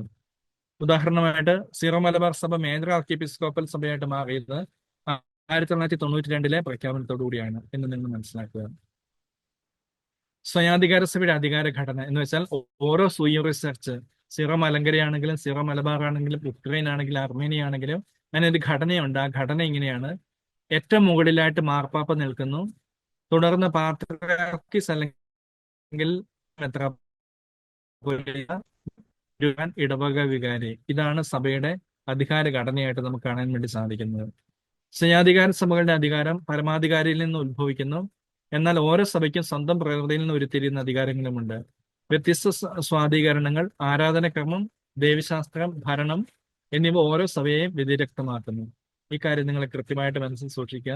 ഇപ്പൊ സീറോ മലബാർ സഭയാണെങ്കിലും മലങ്കര സഭയാണെങ്കിലും മറ്റ് 21 വ്യക്തിസഭകളാണെങ്കിലും മാർപ്പാപ്പ ഏറ്റവും മുകളിൽ നിൽക്കുന്നു, പാട്രിയാർക്കീസ് അല്ലെങ്കിൽ മേജർ ആർച്ച് ബിഷപ്പ് രണ്ടാമത് നിൽക്കുന്നു, മെത്രാപ്പൊലീത്ത, രൂപത മെത്രാൻ, ഇടവക വികാരി, വിശ്വാസികൾ. അങ്ങനെയാണ് അതിന്റെ ഘടന മുമ്പോട്ട് പോകുന്നത് എന്നുള്ള കാര്യം മനസ്സിൽ സൂക്ഷിക്കുക. നമ്മൾ വീണ്ടും കേട്ടിട്ടുണ്ട് റീത്തുകൾ, പാരമ്പര്യങ്ങൾ. റീത്ത് എന്നാൽ എന്താണ്? ആരാധനക്രമം, ദൈവശാസ്ത്രം, ആത്മീയത, അച്ചടക്കം എന്നിവയിൽ രൂപീകൃതമായ പൈതൃക സമ്പത്താണ് റീത്ത് എന്നുകൊണ്ട് ഉദ്ദേശിക്കുന്നത്. ഉദാഹരണത്തിന് സീറോ മലബാർ സഭയെ പറ്റി പറയുമ്പോൾ സീറോ മലബാർ സഭയ്ക്ക് ഒരു ലിറ്റർജിക്കൽ പാരമ്പര്യം, ആരാധനക്രമമുണ്ട്. അതിന് കൃത്യമായിട്ടുള്ള ഒരു ദൈവശാസ്ത്രം, തിയോളജി ഉണ്ട്, ഒരു സ്പിരിച്വാലിറ്റി ഉണ്ട്, ഒരു ഡിസിപ്ലിൻ ഉണ്ട്. എന്നിവയിൽ രൂപീകൃതമായ ഒരു പൈതൃക സമ്പത്താണ് റീത്ത് എന്നുകൊണ്ട് ഉദ്ദേശിക്കുന്നത്. പ്രധാന പാരമ്പര്യങ്ങൾ: അലക്സാണ്ട്രിയൻ, അന്ത്യോക്യൻ, അർമീനിയൻ, കാൽഡിയൻ, കോൺസ്റ്റാന്റിനോപ്ലിറ്റൻ. ഈ 5 ലിറ്റർജിക്കൽ പാരമ്പര്യങ്ങളിൽ അധിഷ്ഠിതമായിട്ടാണ് ഓരോ വ്യക്തിസഭകളും എന്ന് വെച്ചാൽ 23 സഭകളും രൂപീകരിച്ചു വന്നിരിക്കുന്നത്. അലക്സാണ്ട്രിയൻ പാരമ്പര്യം, അന്ത്യോക്യൻ പാരമ്പര്യം, അർമീനിയൻ പാരമ്പര്യം, കാൽഡിയൻ പാരമ്പര്യം, കോൺസ്റ്റാന്റിനോപ്ലിറ്റൻ പാരമ്പര്യം. കാനൂൻ 29 സഭാംഗത്വം ജനനം വഴി എന്ന് വെച്ചാൽ ഒരു വ്യക്തി സഭയിൽ അംഗമായി തീരുന്നത് മാമോദീസ വഴിയായിട്ടുണ്ടെന്നുള്ള കാര്യം നിങ്ങൾ മനസ്സിൽ സൂക്ഷിക്കുക. അംഗത്വ നിയമങ്ങൾ, അതിന്റെ വിശദാംശങ്ങൾ: ഇരു മാതാപിതാക്കളും കത്തോലിക്കരായെങ്കിൽ കുട്ടി പിതാവിന്റെ സഭയിൽ അംഗമാകുന്നു. മാതാവ് മാത്രം കത്തോലിക്കെങ്കിൽ മാതാവിന്റെ സഭയിൽ അംഗമാകുന്നു. ഒരു കുട്ടി ജനിക്കുമ്പോൾ രണ്ടുപേരും കത്തോലിക്കരാണെങ്കിൽ, ഉദാഹരണത്തിന് സീറോ മലബാർ സഭയിലെ ഒരു അപ്പനും ഒരു യുവാവും യുവതിയും അവർക്ക് കുട്ടികൾ ഉണ്ടായി കഴിയുമ്പോൾ പിതാവിന്റെ, ആ യുവാവിന്റെ സഭ ഏതാണോ ആ സഭയിലാണ് കുട്ടി അംഗമായി തീരുന്നത്. മാതാവ് മറ്റ് ഒരു സഭയിൽപ്പെട്ട ആളാണ്, പിതാവ് അകത്തോലിക്കനാണെങ്കിൽ ചെയ്യുന്ന കാര്യം ഇതാണ്: അമ്മയുടെ സഭയിലേക്ക് കുട്ടിയെ ചേർക്കുന്നു. അവിവാഹിത മാതാവാണെങ്കിൽ എന്ന് വെച്ചാൽ വിവാഹം കഴിക്കാത്ത ഒരമ്മയാണെങ്കിൽ അമ്മ അംഗമായിരിക്കുന്ന സഭയിൽ കുട്ടി ചേർക്കപ്പെടുന്നു. മാമോദീസ സ്വീകരിക്കാത്ത മാതാപിതാക്കളാണെങ്കിൽ ആരാണ് ഈ കുട്ടിയെ കത്തോലിക്ക പരിശീലനം കൊടുക്കുന്നത് ആ കുട്ടിയുടെ, ആ കത്തോലിക്ക പരിശീലകന്റെ, ആ ഗൈഡിന്റെ സഭയിൽ അംഗമായിട്ട് കുട്ടി തീരുന്നു. ഉപേക്ഷിക്കപ്പെട്ട കുട്ടികളാണെങ്കിൽ കണ്ടെത്തുന്ന പ്രദേശത്തെ സഭയിൽ അംഗമായി തീരുന്നു. അതാണ് സഭയിലെ അംഗത്വ നിയമങ്ങളായിട്ട് നമുക്ക് നമ്മുടെ പുസ്തകത്തിലും നിയമത്തിലും കാണാൻ വേണ്ടി സാധിക്കുന്നത്. മാമോദീസ വഴിയായിട്ടാണ് അടിസ്ഥാനപരമായിട്ട് അംഗത്വം ഒരാൾക്ക് സഭയിൽ ലഭിക്കുന്നത് എന്നുള്ള കാര്യം നിങ്ങൾ മനസ്സിൽ സൂക്ഷിക്കുക. 14 വയസ്സിന് താഴെയുള്ളവരുടെ കാര്യമാണ് ഇപ്പം പറഞ്ഞു വെച്ചത്. 14 വയസ്സിന് മുകളിലുള്ളവരുടെ അംഗത്തെ പറ്റി പറഞ്ഞു വെച്ചിരിക്കുന്നത് 14 വയസ്സിന് മുകളിലുള്ളവർക്ക് സ്വന്തം ഇഷ്ടപ്രകാരം സഭ തിരഞ്ഞെടുക്കാം. നിയമസംരക്ഷണം: ആരും മറ്റൊരു സഭയിലേക്ക് മാറാൻ നിർബന്ധിക്കരുത്. അപ്പം ഞാൻ സീറോ മലബാർ സഭയിലെ വിശ്വാസിയാണ്, എന്നെ സീറോ മലങ്കര സഭയിലേക്കോ ലത്തീൻ സഭയിലേക്കോ അല്ലെങ്കിൽ ഉക്രൈൻ സഭയിലേക്കോ മാറാൻ വേണ്ടി നിർബന്ധിക്കാൻ പാടില്ല. അത് എന്റെ സ്വാതന്ത്ര്യമാണ്. 14 വയസ്സിന് ശേഷം ഏത് സഭയിൽ അംഗത്വം സ്വീകരിച്ച് മുമ്പോട്ട് പോകണം എന്നുള്ള കാര്യം അത് സൂക്ഷിക്കുക. സഭാമാറ്റം അപേക്ഷ: സഭാമാറ്റത്തിന് ദൈവിക സിംഹാസനത്തിന്റെ സമ്മതം ആവശ്യമാണ്. എന്ന് വെച്ചാൽ ഉദ്ദേശിക്കുന്നത്, ഞാനൊരു സഭയിൽ നിന്ന് മറ്റൊരു സഭയിലേക്ക് മാറണമെങ്കിൽ ആത്യന്തികമായിട്ടുള്ള അനുവാദം വേണ്ടത് മാർപ്പാപ്പയിൽ നിന്നാണ്. ഇതിന്റെ പരിശോധന നടത്തുന്നത് പൗരസ്ത്യ സഭകൾക്കായിട്ടുള്ള കാര്യാലയം, ഓറിയന്റൽ കോൺഗ്രിഗേഷനാണ് ഇതിനുവേണ്ടിയുള്ള പരിശോധനകൾ കാര്യങ്ങൾ നടത്തുന്നത്. ചില സന്ദർഭങ്ങളിൽ പരോക്ഷമായ അനുമതി ലഭിക്കാം. പൊതുവെ ഒരു സഭയിൽ നിന്ന് മറ്റൊരു സഭയിലേക്ക് മാറാൻ വേണ്ടി അനുവാദം ലഭിക്കുകയില്ല. എന്നാൽ ചില സാഹചര്യങ്ങളിൽ മാർപ്പാപ്പയ്ക്ക് അനുമതി കൊടുക്കണമെന്നുള്ള ഒരു ബോധ്യത്തിലേക്ക് വരുവാണെങ്കിൽ അനുമതി കൊടുക്കാനും സാധിക്കും. വിവാഹവും സഭാംഗത്വവും ഇത് ഉദ്ദേശിക്കുന്നതേ ഉള്ളൂ. സീറോ മലബാർ സഭയിൽ നിന്നും ഒരാള് ലാറ്റിൻ സഭയിലേക്ക് പോവുകയാണ്. ലാറ്റിൻ സഭയിലേക്ക് പോകുന്ന സമയത്ത് ഇപ്പം ഭർത്താവ് ലാറ്റിൻ സഭയിൽപ്പെട്ട ആളാണ്, ഭാര്യ സീറോ മലബാർ സഭയിൽപ്പെട്ട ആളാണ്. ആ വിവാഹം വഴിയായിട്ട് അവര് ലത്തീൻ സഭാ പാരമ്പര്യങ്ങളിലേക്ക് പോകുന്നു എന്നാണ് നിയമത്തിൽ പറഞ്ഞു വെക്കുന്നത്. വ്യത്യസ്ത സഭകളിൽപ്പെട്ടവർ വിവാഹിതരാകുമ്പോൾ ഒരാൾക്ക് മറ്റൊരു സഭയിലേക്ക് മാറാവുന്നതാണ്. വിവാഹബന്ധം അവസാനിക്കുമ്പോൾ എന്ന് വെച്ചാൽ ഒരു പങ്കാളി മരിച്ചു കഴിയുമ്പം ഹസ്ബൻഡ് ലാറ്റിൻകാരനാണ്, ഭാര്യ സീറോ മലബാറാണ്. ഭാര്യ സീറോ മലബാറിലേക്ക്, പെൺകുട്ടി ലാറ്റിനിലേക്ക് പോയി കഴിയുമ്പോഴത്തേക്കും അവള് ലാറ്റിൻ പാരമ്പര്യങ്ങൾ ആയിട്ട് മുമ്പോട്ട് പോകുന്നു. ഹസ്ബൻഡ് ലാറ്റിൻകാരൻ മരിച്ചു കഴിയുമ്പോൾ അവൾക്ക് സീറോ മലബാർ പാരമ്പര്യത്തിലേക്ക് തിരിച്ചു വരാവുന്നതാണെന്നും ഇവിടെ പറഞ്ഞു വെക്കുന്നു. കാനൻ 34 കുട്ടികളുടെ സഭ മാറ്റം. മാതാപിതാക്കളുടെ അവകാശം. 14 വയസ്സിൽ താഴെയുള്ള കുട്ടികൾക്ക് മറ്റൊരു സഭയിലേക്ക് മാറ്റാൻ മാതാപിതാക്കൾക്ക് അധികാരമുണ്ട്. 14 വയസ്സ് പൂർത്തിയാകുമ്പോൾ ആദ്യ സഭയിലേക്ക് തിരിച്ചു പോകാൻ കുട്ടിക്ക് സ്വാതന്ത്ര്യമുണ്ട്. അപ്പം കുട്ടികളുടെ സഭാമാറ്റ സ്വാതന്ത്ര്യത്തെ പറ്റിയാണ് 34-ാമത്തെ കാൻഡിനകത്ത് പറഞ്ഞു വെച്ചിരിക്കുന്നത്. റീത്തുകളുടെ സംരക്ഷണം ഇത് ഉദ്ദേശിക്കുന്ന ഇതാണ്. കത്തോലിക്ക സഭയിൽ വ്യത്യസ്തമായിട്ടുള്ള റീത്തുകളുണ്ട്, വ്യത്യസ്തമായിട്ടുള്ള പാരമ്പര്യങ്ങളുണ്ട്. അത് മുഴുവൻ കാത്തു സംരക്ഷിക്കണമെന്ന് കൃത്യമായിട്ടും വ്യക്തമായിട്ടും ഈ സഭാ നിയമത്തിൽ പറഞ്ഞിട്ടുണ്ട്. സ്വയ വളർച്ച, റീത്തിന്റെ സർഗാത്മകമായിട്ടുള്ള വികാസം പ്രോത്സാഹിപ്പിക്കുന്ന വൈവിധ്യത്തിൽ ഏകത, വിവിധ റീത്തുകൾ ഏകീകൃത വിശ്വാസത്തിന്റെ പ്രകടനമാണ്. സംരക്ഷണം, പഴയ പാരമ്പര്യങ്ങൾ സംരക്ഷിക്കുകയും വളർത്തുകയും ചെയ്യണം. എന്ന് വെച്ചാൽ ഓരോ സഭയ്ക്കും ഓരോരോ പാരമ്പര്യങ്ങളുണ്ട്.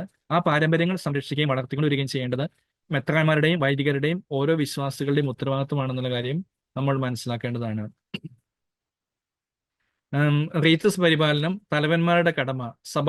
സ്വയാധികാര സഭ തലവന്മാർ തങ്ങളുടെ റീത്ത് ശ്രദ്ധാപൂർവം പാലിക്കണം. പരസ്പര സ്നേഹം, വ്യത്യസ്ത റീത്തുകൾ തമ്മിൽ പരസ്പര സ്നേഹവും ബഹുമാനവും പാലിക്കണം. ഉദ്യോഗസ്ഥരുടെ ഉത്തരവാദിത്തം, മറ്റൊരു സഭയിലേക്ക് നിയോഗിക്കപ്പെടുന്നവർ ആ സഭയുടെ റീത്ത് പഠിക്കണം. ഇതൊക്കെയാണ് 3-ാമത്തെ അധ്യായത്തിൽ പ്രധാനമായിട്ടും പറഞ്ഞു വെച്ചിരിക്കുന്നത്. 4-ാമത്തെ അധ്യായം മേജർ ആർക്കി എപ്പിസ്കോപ്പൽ സഭകൾ എന്ന് വെച്ചാൽ നമ്മുടെ സീറോ മലബാർ സഭ, സീറോ മലങ്കര സഭ, ഇതൊക്കെ മേജർ ആർക്കി എപ്പിസ്കോപ്പൽ സഭയാണ്. എന്ന് വെച്ചാൽ ഈ ഭരിക്കുന്നത് മുമ്പോട്ട് നയിക്കുന്നതും ഒരു മേജർ ആർച്ച് ബിഷപ്പാണ്.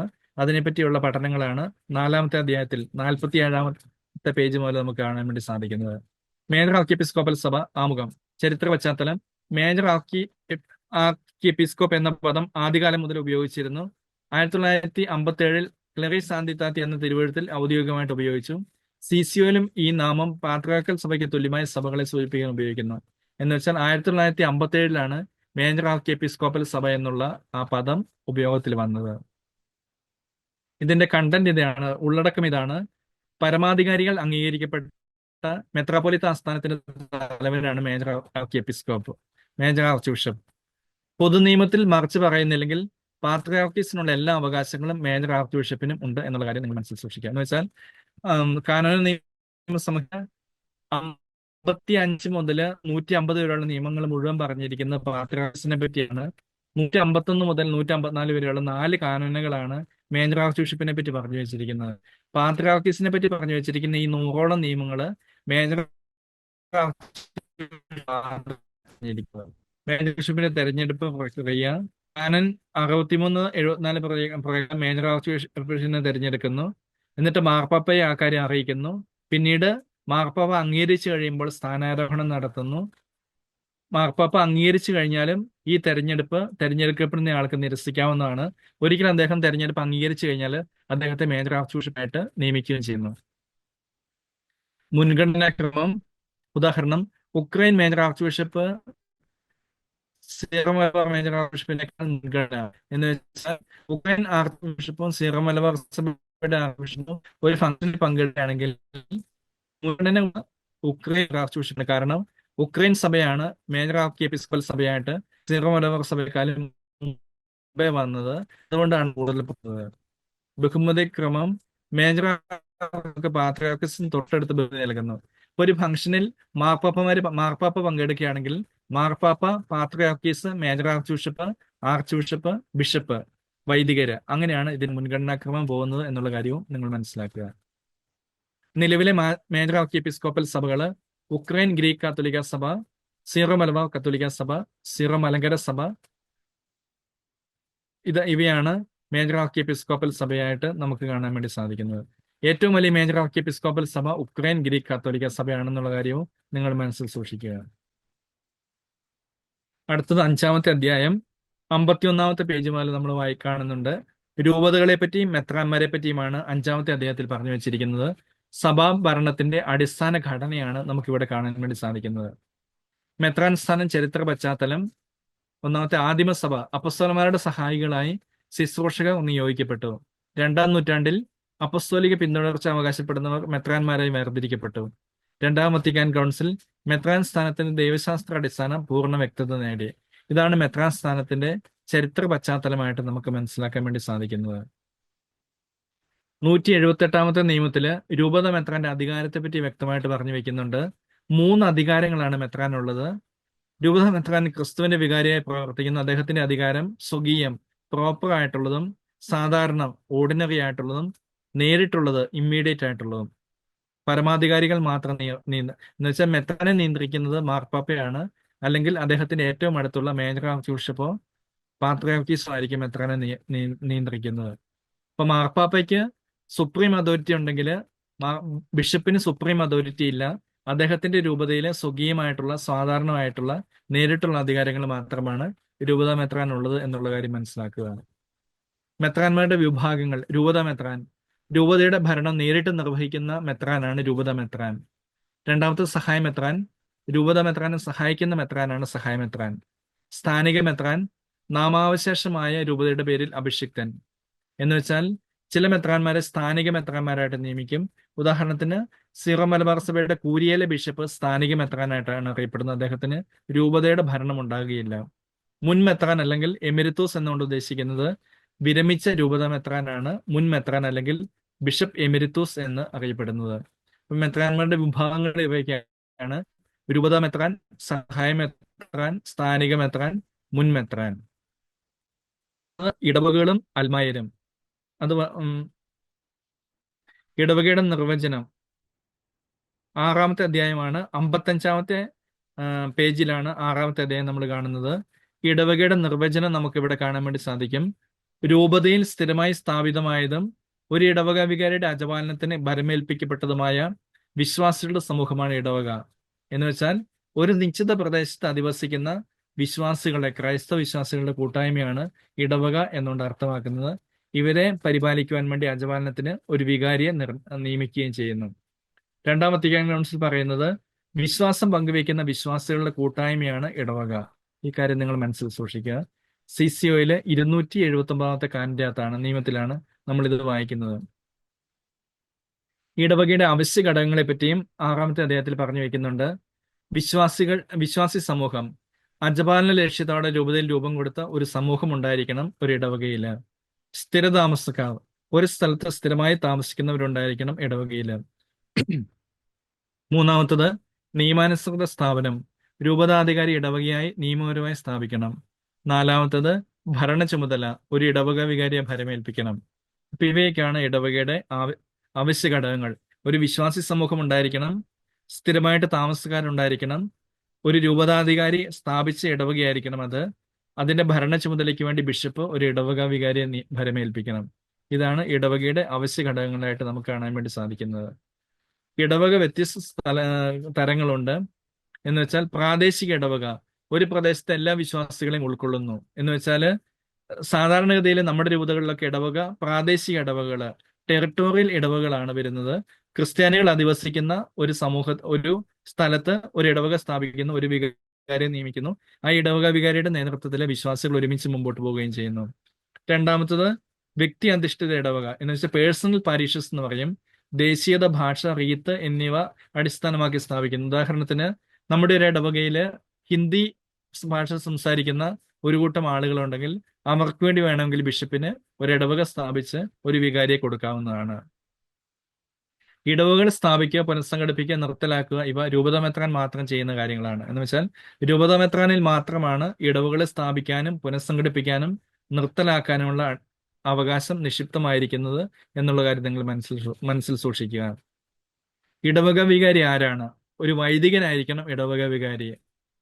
ത്രിവിധ ശുശ്രൂഷ, അദ്ദേഹത്തിന്റെ ശുശ്രൂഷകള് പഠിപ്പിക്കുക, വിശദീകരിക്കുക, നയിക്കുക, ഈ അധികാരങ്ങളാണ് ഒരു ഇടവക വികാരിക്കുള്ളത്.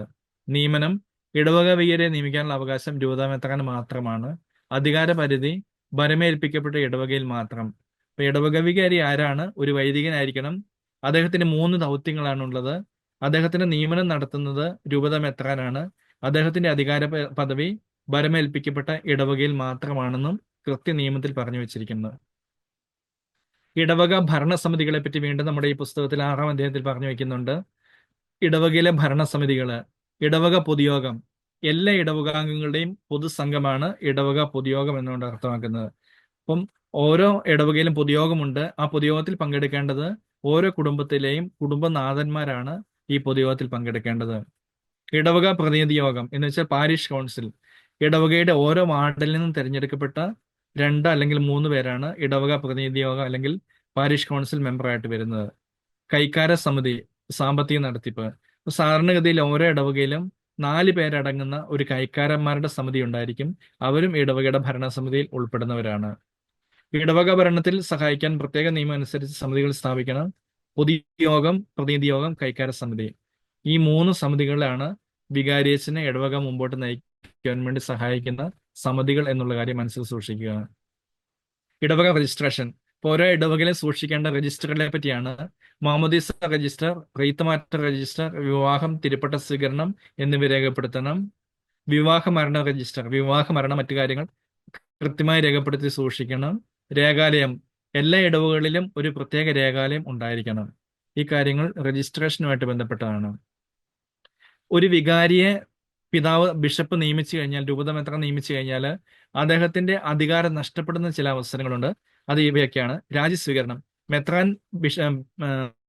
അച്ഛന്റെ അല്ലെങ്കിൽ വൈദികന്റെ രാജ്യം സ്വീകരിക്കുന്നതോടെ വികാരിയുടെ അധികാരം നഷ്ടപ്പെടുന്നു.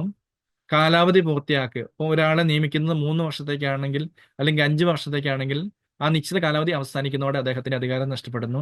നീക്കം ചെയ്യൽ, ഇപ്പം വികാരിയച്ഛൻ വിശ്വാസത്തിന് എതിരായിട്ടുള്ള എന്തെങ്കിലും കാര്യങ്ങൾ ചെയ്യുകയാണെങ്കിൽ അദ്ദേഹത്തെ നീക്കം ചെയ്യുവാൻ വേണ്ടി മെത്രാൻ അധികാരമുണ്ട്.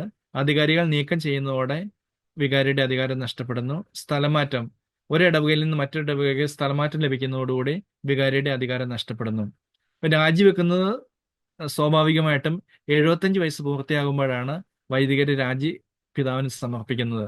75 വയസ്സ് വരെയാണ് നിയമം അനുസരിച്ച് ഒരു വികാരിയച്ഛന് ഇടവകയിൽ ശുശ്രൂഷ ചെയ്യാൻ പറ്റുന്ന കാലാവധി.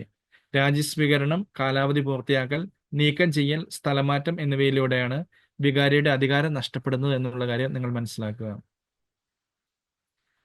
6-ാമത്തെ അധ്യായത്തിൽ അൽമായരെ പറ്റിയും പറഞ്ഞു വെക്കുന്നു. അൽമായർ സഭയുടെ അടിത്തറ. പൗരസ്ത്യ കാനൻ നിയമസംഹിതയിൽ അൽമായരെ കുറിച്ച് 10 കാനനുകൾ നൽകിയിരിക്കുന്നു. 2-ാം വത്തിക്കാൻ കൗൺസിലിന്റെ അൽമായ പ്രേക്ഷിതത്വ പ്രമാണരേഖ ഇവയുടെ അടിസ്ഥാനമായിട്ട് നിലകൊള്ളുന്നു. ഇപ്പൊ 2-ാം വത്തിക്കാൻ കൗൺസിലിന്റെ അടിസ്ഥാനത്തിലാണ് പൗരസ്ത്യ നിയമസംഹിതയിൽ അൽമായരെ പറ്റി പറഞ്ഞു വെച്ചിരിക്കുന്നത്. അൽമായരെ പറ്റിയുള്ള നിർവചനം ഇതാണ്: ലൗകിക ജീവിതം നയിക്കുന്നവരും തിരുപ്പട്ടമില്ലാത്തവരും സമർപ്പിത ജീവിതാവസ്ഥയിൽ പ്രവേശിക്കാത്തവരുമായ ക്രിസ്ത്യ വിശ്വാസികളാണ് അൽമായര്. ആരാണ് അൽമായം, ആരാണ് സാധാരണ വിശ്വാസി എന്ന് ചോദിച്ചാൽ, സെക്കുലർ ജീവിതം നയിക്കുന്നവരും തിരുപ്പട്ടമില്ലാത്തവരും സമർപ്പിത ജീവിതാവസ്ഥയിൽ പ്രവേശിക്കാത്തവരുമായ ക്രിസ്ത്യ വിശ്വാസികളാണ് അൽമായ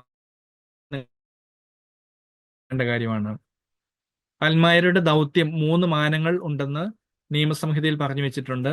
വിശുദ്ധിയിലേക്ക്, ദൈവിക ദൗത്യത്തിൽ തങ്ങളുടേതായ രീതിയിൽ പ്രേക്ഷിതരാകാൻ വിളിക്കപ്പെട്ടവരാണ് അൽമായര്.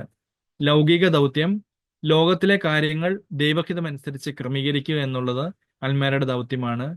വ്യതിരിക്ത സ്ഥാനം, പുരോഗതി ശുശ്രൂഷയിൽ നിന്നും സമർപ്പിത ജീവിതത്തിൽ നിന്നും വ്യത്യസ്തമാണ് അൽമായരുടെ സ്ഥാനം. ഇത് നിങ്ങൾ മനസ്സിലാക്കുക. ഇടവകയും അൽമായരും പ്രേക്ഷിത ദൗത്യം. ഇടവകയുടെ ഹൃദയം, ഇടവകയുടെ പ്രാർത്ഥനയും പ്രേക്ഷിത പ്രവർത്തനവും പൂർണ്ണമാകണമെങ്കിൽ അൽമായരുടെ സജീവ പങ്കാളിത്തം അനിവാര്യമാണ്. CCOയിലെ കാനോനുകൾ അൽമായരുടെ അവകാശങ്ങളും കടമകളും വ്യക്തമാക്കുന്നു. ലത്തീൻ CACയിൽ നിന്നും വലിയ വ്യത്യാസമില്ല. എന്ന് വെച്ചാൽ ഇടവകയായിട്ട് നന്നായിട്ട് മുമ്പോട്ട് പോകണമെങ്കിൽ അൽമായരുടെ സാന്നിധ്യവും അൽമായരുടെ ദൗത്യവും ഏറ്റവും അനിവാര്യമാണെന്നുള്ള കാര്യം നിയമസംഹിതയിൽ കൃത്യമായിട്ട് രേഖപ്പെടുത്തി വെച്ചിരിക്കുന്നു. അത് നമ്മുടെ അവകാശവും കടമയുമാണെന്നുള്ള കാര്യം മനസ്സിൽ സൂക്ഷിക്കുക. അതുപോലെ തന്നെ ഈ നിയമപുസ്തകത്തില് വിശ്വാസികളുടെ അവകാശങ്ങളെയും കടമകളെയും പറ്റിയും വളരെ വിശദമായിട്ട് പറഞ്ഞു വെച്ചിട്ടുണ്ട്. വിശ്വാസ പരിശീലനം ലഭിക്കുക എന്നുള്ളത് വിശ്വാസിയുടെ ഉത്തരവാദിത്വം, അവകാശമാണ്. കൂദാശ സ്വീകരണം ലഭിക്കുക എന്നുള്ളത് അവകാശമാണ്. നീതിയുള്ള വിചാരണ ലഭിക്കുക എന്നുള്ളത് അവകാശമാണ്. അഭിപ്രായ സ്വാതന്ത്ര്യം കിട്ടുക എന്നുള്ള അവകാശമാണ്. സഭാ ശുശ്രൂഷയിൽ പങ്കാളിത്തം ലഭിക്കുക, ഇത് എല്ലാം വിശ്വാസികളുടെ അവകാശങ്ങളും കടമകളുമാണെന്നുള്ള കാര്യം നിങ്ങൾ മനസ്സിൽ സൂക്ഷിക്കുക. ഒരു സമഗ്രമായിട്ടുള്ള അവലോകനം നടത്തുകയാണെങ്കിൽ സുനഹദോസ്, സ്വയാധികാര സഭ, അൽമായര്, റീത്ത് സംരക്ഷണം, രൂപത ഇടവക, മേജർ ആർച്ച് ബിഷപ്പ്, ഇക്കാര്യങ്ങൾ.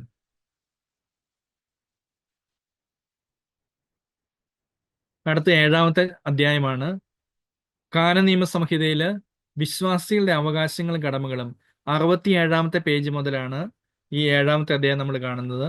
ക്രിസ്ത്യ വിശ്വാസികളുടെ അവകാശങ്ങൾ, കടമകള്, സന്യാസ ജീവിതം, സഭാഘടന എന്നിവയെക്കുറിച്ചുള്ള ഒരു സമഗ്ര പഠനമാണ് 7-ാമത്തെ അധ്യായത്തിൽ നമുക്ക് ലഭിക്കുന്നത്. അൽമാരുടെ അവകാശങ്ങളും കടമകളും. കാനോൻ നിയമം 400-ൽ അൽമാരുടെ പൊതു അവകാശങ്ങളെ പറ്റി പറഞ്ഞിട്ടുണ്ട്.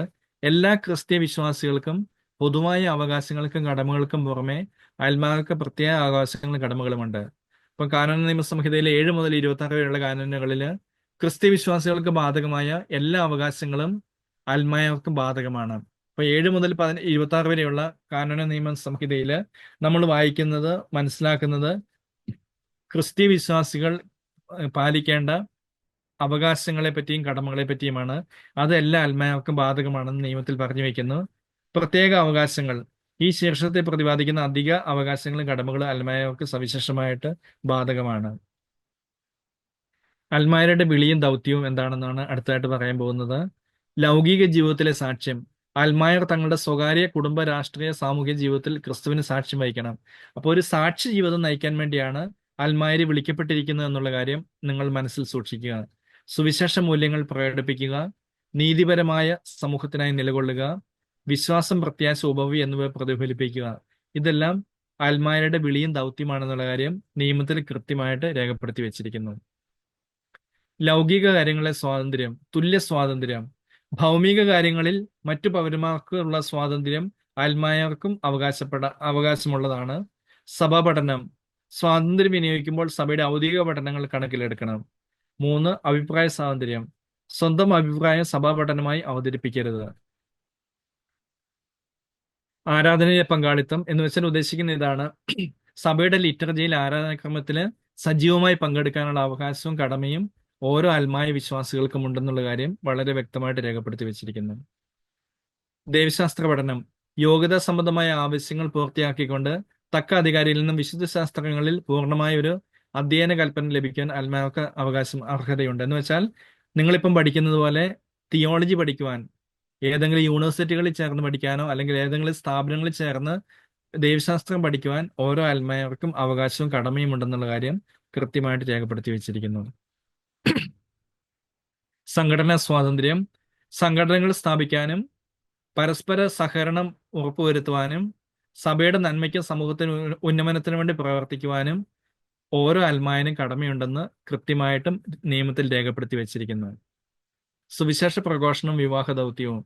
അൽമായരിലൂടെ മാത്രം ആളുകൾക്ക് സുവിശേഷം ശ്രവിക്കാൻ കഴിയുന്ന സന്ദർഭങ്ങളിൽ പ്രത്യേക ഉത്തരവാദിത്തം. അപ്പം സുവിശേഷം പ്രഘോഷിക്കുവാൻ വേണ്ടി എപ്പോഴൊക്കെ അവസരം ലഭിക്കുന്നുണ്ടോ ആ അവസരങ്ങളിലൊക്കെ സുവിശേഷം ഏറ്റവും മികച്ച രീതിയിൽ പ്രഘോഷിക്കുവാൻ വേണ്ടി ഓരോ അൽമായർക്കും അവകാശമുണ്ട്, കടമയുണ്ടെന്നുള്ള കാര്യം മനസ്സിൽ സൂക്ഷിക്കുക. വിവാഹ ജീവിതത്തിലൂടെയും കുടുംബ ജീവിതത്തിലൂടെയും സഭയെ പടുത്തുയർത്തുക. 2-ാം വത്തിക്കാൻ കൗൺസിലിന്റെ പ്രധാന പഠനമാണത്. അപ്പം വിവാഹ ജീവിതത്തിലൂടെ, കുടുംബ ജീവിതത്തിലൂടെ സഭയെ പടുത്തുയർത്തേണ്ടത് അൽമായരുടെ ഉത്തരവാദിത്വവും ദൗത്യമാണെന്നുള്ള കാര്യം നിങ്ങൾ മനസ്സിലാക്കുക. സേവന നിയോഗവും വേതനവും. സഭാ സേവനത്തിന് നിയമിക്കപ്പെടുന്നവർ ആവശ്യമായ പരിശീലനം നേടണം, ബോധപൂർവവും ശ്രദ്ധയോടും കൂടെ നിർവഹിക്കണം. എന്ന് വെച്ചാൽ ഓരോ വ്യക്തികളെയും സഭാ സേവനത്തിന് വേണ്ടി നിയോഗിക്കുമ്പോൾ കൃത്യമായിട്ടുള്ള പരിശീലനം അവർക്ക് കൊടുക്കണം. അതുപോലെ തന്നെ അവരുടെ ജീവിതാവസ്ഥയ്ക്ക് അനുസരിച്ച് മുമ്പോട്ട് പോകാനുള്ള ന്യായമായിട്ടുള്ള വേതനവും അൽമായർക്ക് കൊടുക്കേണ്ടതാണെന്ന് നിയമത്തിൽ വ്യക്തമായിട്ട് രേഖപ്പെടുത്തി വെച്ചിട്ടുണ്ട്. ക്രിസ്തീയ വിശ്വാസികളുടെ പൊതു അവകാശങ്ങള്: ഒരേ വിശ്വാസം പങ്കിടുക, കൂദാശകളിലൂടെ കൂട്ടായ്മ വർദ്ധിപ്പിക്കുക, സഭാ അധികാരത്തിലുള്ള കൂട്ടായ്മയിൽ ജീവിക്കുക. ഇതെല്ലാം സഭാ വിശ്വാസികളുടെ പൊതു അവകാശങ്ങളിൽപ്പെട്ട കാര്യങ്ങളാണെന്നുള്ള കാര്യം നിങ്ങൾ മനസ്സിൽ സൂക്ഷിക്കുക. കാനോൻ 8 പൂർണ്ണ കൂട്ടായ്മയുടെ മാനദണ്ഡങ്ങൾ എന്ന് വെച്ചാൽ വിശ്വാസം, ഏക സത്യവിശ്വാസം ഓരോ അൽമായരും കാത്തു സൂക്ഷിക്കണം. കൂദാശകൾ 7 കൂദാശ പങ്കാളിത്തം ഉണ്ടായിരിക്കണം. ഭരണക്രമം, മാർപ്പാപ്പയെയും മെത്രാന്മാരുടെയും അധികാരം അംഗീകരിക്കുക. ഇവയെല്ലാം കൂടെ കൂടിച്ചേരുമ്പോഴാണ് പൂർണ്ണമായിട്ടും ഒരു കൂട്ടായ്മയിലേക്ക് വരുന്നത്. വിശ്വാസം, കൂദാശകള്, ഭരണ ഈ 3 ബന്ധങ്ങളിലൂടെ കത്തോലിക്ക സഭയുമായി പൂർണ്ണ കൂട്ടായ്മയിലായിരിക്കുന്നവരാണ് മാമോദീസ സ്വീകരിച്ച വ്യക്തികൾ. സഭകളുടെ വൈവിധ്യവും ഐക്യവും ഇവിടെ ഉദ്ദേശിക്കുന്ന കാര്യം ഇതാണ്. വ്യത്യസ്തമായിട്ടുള്ള സഭകളുണ്ട് എന്ന് വെച്ചാൽ 24 വ്യത്യസ്തമായിട്ടുള്ള സഭകളുണ്ട്. ആ സഭകളെ എല്ലാം കൂട്ടിയോജിപ്പിക്കുന്നത് ക്രിസ്തുവിലുള്ള വിശ്വാസമാണ്. ആ വിശ്വാസം എല്ലാവരും കാത്തു സൂക്ഷിക്കാൻ വേണ്ടി കടപ്പെട്ടവരാണെന്നും കൃത്യമായിട്ട് നിയമത്തിൽ പറഞ്ഞു വെച്ചിട്ടുണ്ട്.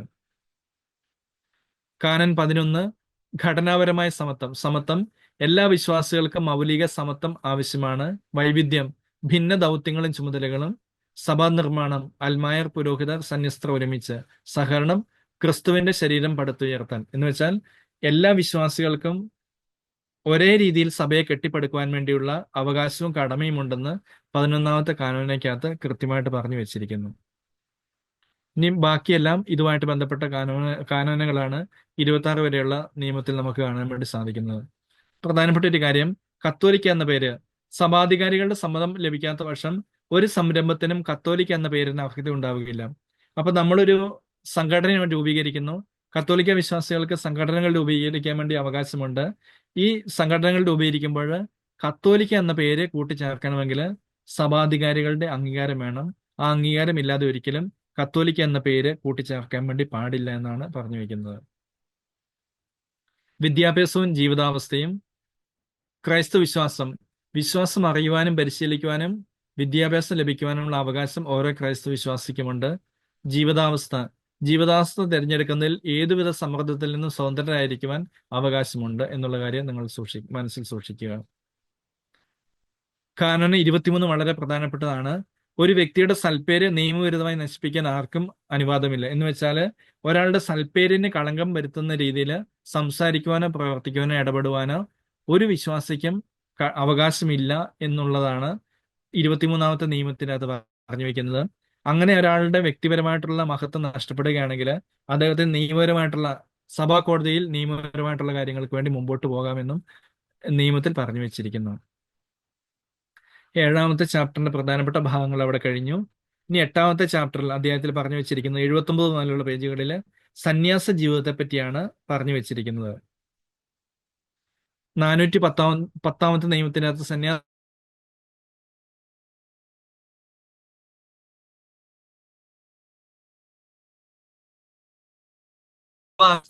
അനുസരണം, ബ്രഹ്മചര്യം, ദാരിദ്ര്യം എന്നീ പരിത്യാഗങ്ങളിലൂടെ ദൈവത്തിന് സ്വയം സമർപ്പിക്കുന്ന ജീവിത രീതിയാണ് സന്യാസ ജീവിതം. ഇപ്പൊ എന്താണ് സന്യാസ ജീവിതം എന്ന് 410ാമത്തെ കാനോൻ വായിക്കുമ്പോൾ നമുക്ക് മനസ്സിലാകും. സഭ അംഗീകരിച്ച ഒരു സ്ഥാപനത്തിൽ, അത് ഏത് കോൺഗ്രിഗേഷൻ ആണെങ്കിലും ഏത് സഭാ സമൂഹമാണെങ്കിലും അത് സഭ അംഗീകരിച്ചിരിക്കണം. സമൂഹ ജീവിതം നയിക്കുന്നവരായിരിക്കണം. അനുസരണം, ബ്രഹ്മചര്യം, ദാരിദ്ര്യം എന്നീ പരിത്യാഗങ്ങളിലൂടെ ദൈവത്തിന് സ്വയം സമർപ്പിക്കുന്ന ജീവിത രീതിയാണ് സന്യാസ ജീവിതം എന്നുള്ള കാര്യം നിങ്ങൾ മനസ്സിലാക്കുക. അടിസ്ഥാന ഘടകങ്ങൾ എന്തൊക്കെയാണെന്നും തുടർന്നുള്ള പേജുകളിൽ നമ്മൾ കാണുന്നുണ്ട്. ദൈവസമർപ്പണമാണ്, പൂർണ്ണമായിട്ടുള്ള ആത്മസമർപ്പണം. സ്വർഗീയ അടയാളം, ഭാവി മഹത്വത്തിന്റെ മുന്നാസ്വാദനമാണ് സന്യാസ ജീവിതം. സമൂഹ ജീവിതം, സഭ അംഗീകരിച്ച ഒരു സ്ഥാപനത്തിൽ ജീവിക്കുമ്പോഴാണ് സമൂഹ ജീവിതം പ്രാബല്യത്തിൽ വരുന്നത്. സുവിശേഷ ഉപദേശങ്ങൾ, അനുസരണം, ബ്രഹ്മചര്യം, ദാരിദ്ര്യം എന്നീ സുവിശേഷ വ്രതങ്ങൾക്കനുസരിച്ച് ഒരു വ്യക്തി ജീവിക്കണം. നിയമാവലി, സഭ അംഗീകരിച്ച ചട്ടങ്ങൾക്കനുസരിച്ച് വേണം ആ സന്യാസ സമൂഹത്തിൽ ഒരാൾ ജീവിക്കാൻ വേണ്ടി. അടിസ്ഥാന ഘടകങ്ങളായിട്ട് സന്യാസ ജീവിതത്തിന്റെ അടിസ്ഥാന ഘടകങ്ങളായിട്ട് നമുക്ക് കാണാൻ വേണ്ടി സാധിക്കുന്ന, നിയമത്തിൽ കാണാൻ വേണ്ടി സാധിക്കുന്നത് ദൈവസമർപ്പണം, സ്വർഗീയ അടയാളം, സമൂഹ ജീവിതം, സുവിശേഷ ഉപദേശങ്ങൾ, നിയമാവലി. ഈ കാര്യങ്ങൾ നിങ്ങൾ മനസ്സിലാക്കുക. വ്രതവും സമർപ്പണവും. വ്രതത്തിന്റെ സ്വഭാവം, ആദ്യം താൽക്കാലിക വ്രതം, പിന്നീട് നിത്യവ്രതം. വ്രതത്തിലൂടെ പൂർണ്ണമായി ദൈവത്തിന് സമർപ്പിക്കപ്പെടുന്നു. എന്ന് വെച്ചാൽ ടെമ്പററി വൗസ് എടുത്ത്, താൽക്കാലിക വ്രതം എടുത്ത് 3 മുതൽ 6 വർഷം വരെ ഒരു സന്യാസി ജീവിക്കുന്നു. തുടർന്ന് അതിനുശേഷമാണ് നിത്യവ്രതത്തിലേക്ക് പ്രവേശിക്കുന്നത്. സഭ ഔദ്യോഗികമായി അംഗീകരിച്ച സന്യാസ സമൂഹത്തിലെ അംഗത്വം ആവശ്യമാണ്. എന്ന് വെച്ചാൽ വെറുതെ ഒരു സഭയിലെ ഒരാൾക്ക് ഒരു സഭയെ രൂപീകരിക്കാൻ സാധിക്കത്തില്ല. കൃത്യമായിട്ടുള്ള നിബന്ധനകളോടും നിയമാവലികളോടും കൂടെ കത്തോലിക്ക സഭ ഔദ്യോഗികമായിട്ടുള്ള അംഗീകരിച്ച സന്യാസ സമൂഹങ്ങളിലാണ് ഒരു വ്യക്തി ചേരേണ്ടതും അംഗത്വം സ്വീകരിച്ച് സമൂഹ ജീവിതം നയിക്കേണ്ടതും എന്നുള്ള കാര്യം നിങ്ങൾ മനസ്സിലാക്കുക. സന്യാസ സമൂഹങ്ങളിലെ ഭരണക്രമം, അധികാരികൾ, നോമിഷിയേറ്റ്, പുറത്താക്കൽ നടപടികൾ എന്നതിനെപ്പറ്റി വളരെ വ്യക്തമായിട്ട് ഈ കാനോനുകളിൽ രേഖപ്പെടുത്തി വെച്ചിട്ടുണ്ട്. കാനോന 418 സന്യാസ സമൂഹങ്ങളിലെ അധികാരികൾ: ഒന്നാമത്തെ മേജർ സുപ്പീരിയർ, രണ്ടാമത്തെ സ്ഥാപന സുപ്പീരിയർ, പ്രാദേശിക സുപ്പീരിയർമാർ, മറ്റ് അധികാരികൾ. അപ്പൊ ഇവരെല്ലാം കൂടെ ഉൾപ്പെടുന്നതാണ് സന്യാസ സമൂഹങ്ങളിലെ അധികാരികൾ. ഇപ്പൊ ഏത് സന്യാസ സമൂഹം എടുത്തു നോക്കിയാലും ഒരു മേജർ സുപ്പീരിയർ ഉണ്ടാകും, ഒരു പ്രൊവിൻഷ്യൽ സുപ്പീരിയർ ഉണ്ടാകും, പിന്നെ ഓരോ ഹൗസുകളിലും സുപ്പീരിയർമാരുണ്ടാകും, പിന്നെ മറ്റ് അധികാരങ്ങൾ, പ്രൊക്യുറേറ്റർ ഉണ്ടാകും, വൊക്കേഷൻ പ്രൊമോട്ടർ ഉണ്ടാകും, അങ്ങനെ മറ്റ് അധികാരികളും ഓരോ സന്യാസ സമൂഹങ്ങളിലും ഉള്ളതായിട്ട് നമുക്ക് നിയമത്തിൽ കാണാൻ വേണ്ടി സാധിക്കും. സന്യാസ സ്ഥാപനങ്ങളുടെ അധികാരക്രമം: അപ്പസ്തോലിക സിംഹാസനം, പൊന്തിഫിക്കൽ പദവിയുള്ള സ്ഥാപനങ്ങൾ എന്ന് വെച്ചാല് പല അധികാര ശ്രേണിയിൽപ്പെട്ട സന്യാസ സമൂഹങ്ങളാണ് ഓരോ സ്ഥലങ്ങളിലുമുള്ളത്. അതിൽ അപ്പസ്തോലിക സിംഹാസനത്തിന്റെ അംഗീകാരമുള്ളതാണ് പൊന്തിഫിക്കൽ റൈറ്റിലുള്ള സന്യാസ സമൂഹങ്ങൾ. പാത്രിയാർക്കൽ അല്ലെങ്കിൽ മേജർ ആർച്ച് ബിഷപ്പിന്റെ അംഗീകാരമുള്ളത് പാത്രിയാർക്കൽ പദവിയിലുള്ള സ്ഥാപനങ്ങളാണ്. രൂപത ബിഷപ്പ് സ്ഥാപിക്കുന്ന സന്യാസ സമൂഹങ്ങൾ രൂപത പദവിയിലുള്ള സ്ഥാപനങ്ങളാണ്.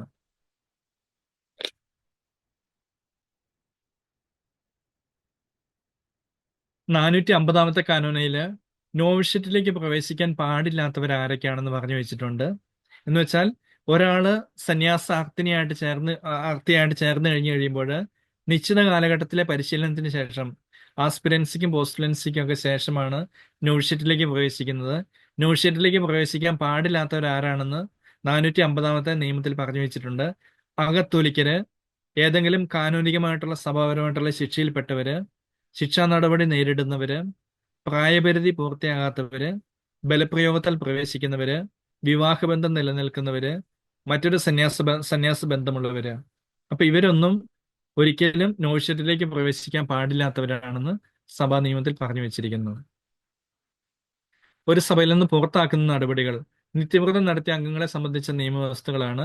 പുറത്താക്കലിന്റെ സാധുത്വ ആവശ്യങ്ങൾ, ഗൗരവമുള്ള കാരണങ്ങൾ. പുറത്താക്കൽ കാരണങ്ങൾ ഗൗരവമുള്ളതും തിരുത്തലിന് വഴങ്ങാത്തതുമായിരിക്കണം. ഇപ്പൊ ഒരാളെ ഒരു സന്യാസ സമൂഹത്തിൽ നിന്ന് പുറത്താക്കണമെങ്കിൽ ഗൗരവമുള്ള കാര്യങ്ങൾ, അയാൾ തിരുത്തില്ലെന്ന് നമുക്ക് അധികാരികൾക്ക് മനസ്സിലാക്കാൻ പറ്റുന്ന കാര്യങ്ങൾ മാത്രം, അങ്ങനെയുള്ള കാര്യങ്ങൾ ഉണ്ടെങ്കിൽ മാത്രമേ ഒരാളെ സന്യാസ സമൂഹത്തിൽ നിന്ന് പുറത്താക്കാൻ വേണ്ടി സാധിക്കുകയുള്ളൂ.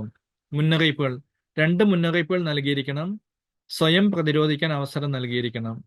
അധികാരി അംഗീകാരം: ആശ്രമം ആർക്ക് കീഴ്പ്പെട്ടിരിക്കുന്നോ ആ അധികാരിയുടെ അംഗീകാരം ഏറ്റവും അനിവാര്യമാണ്.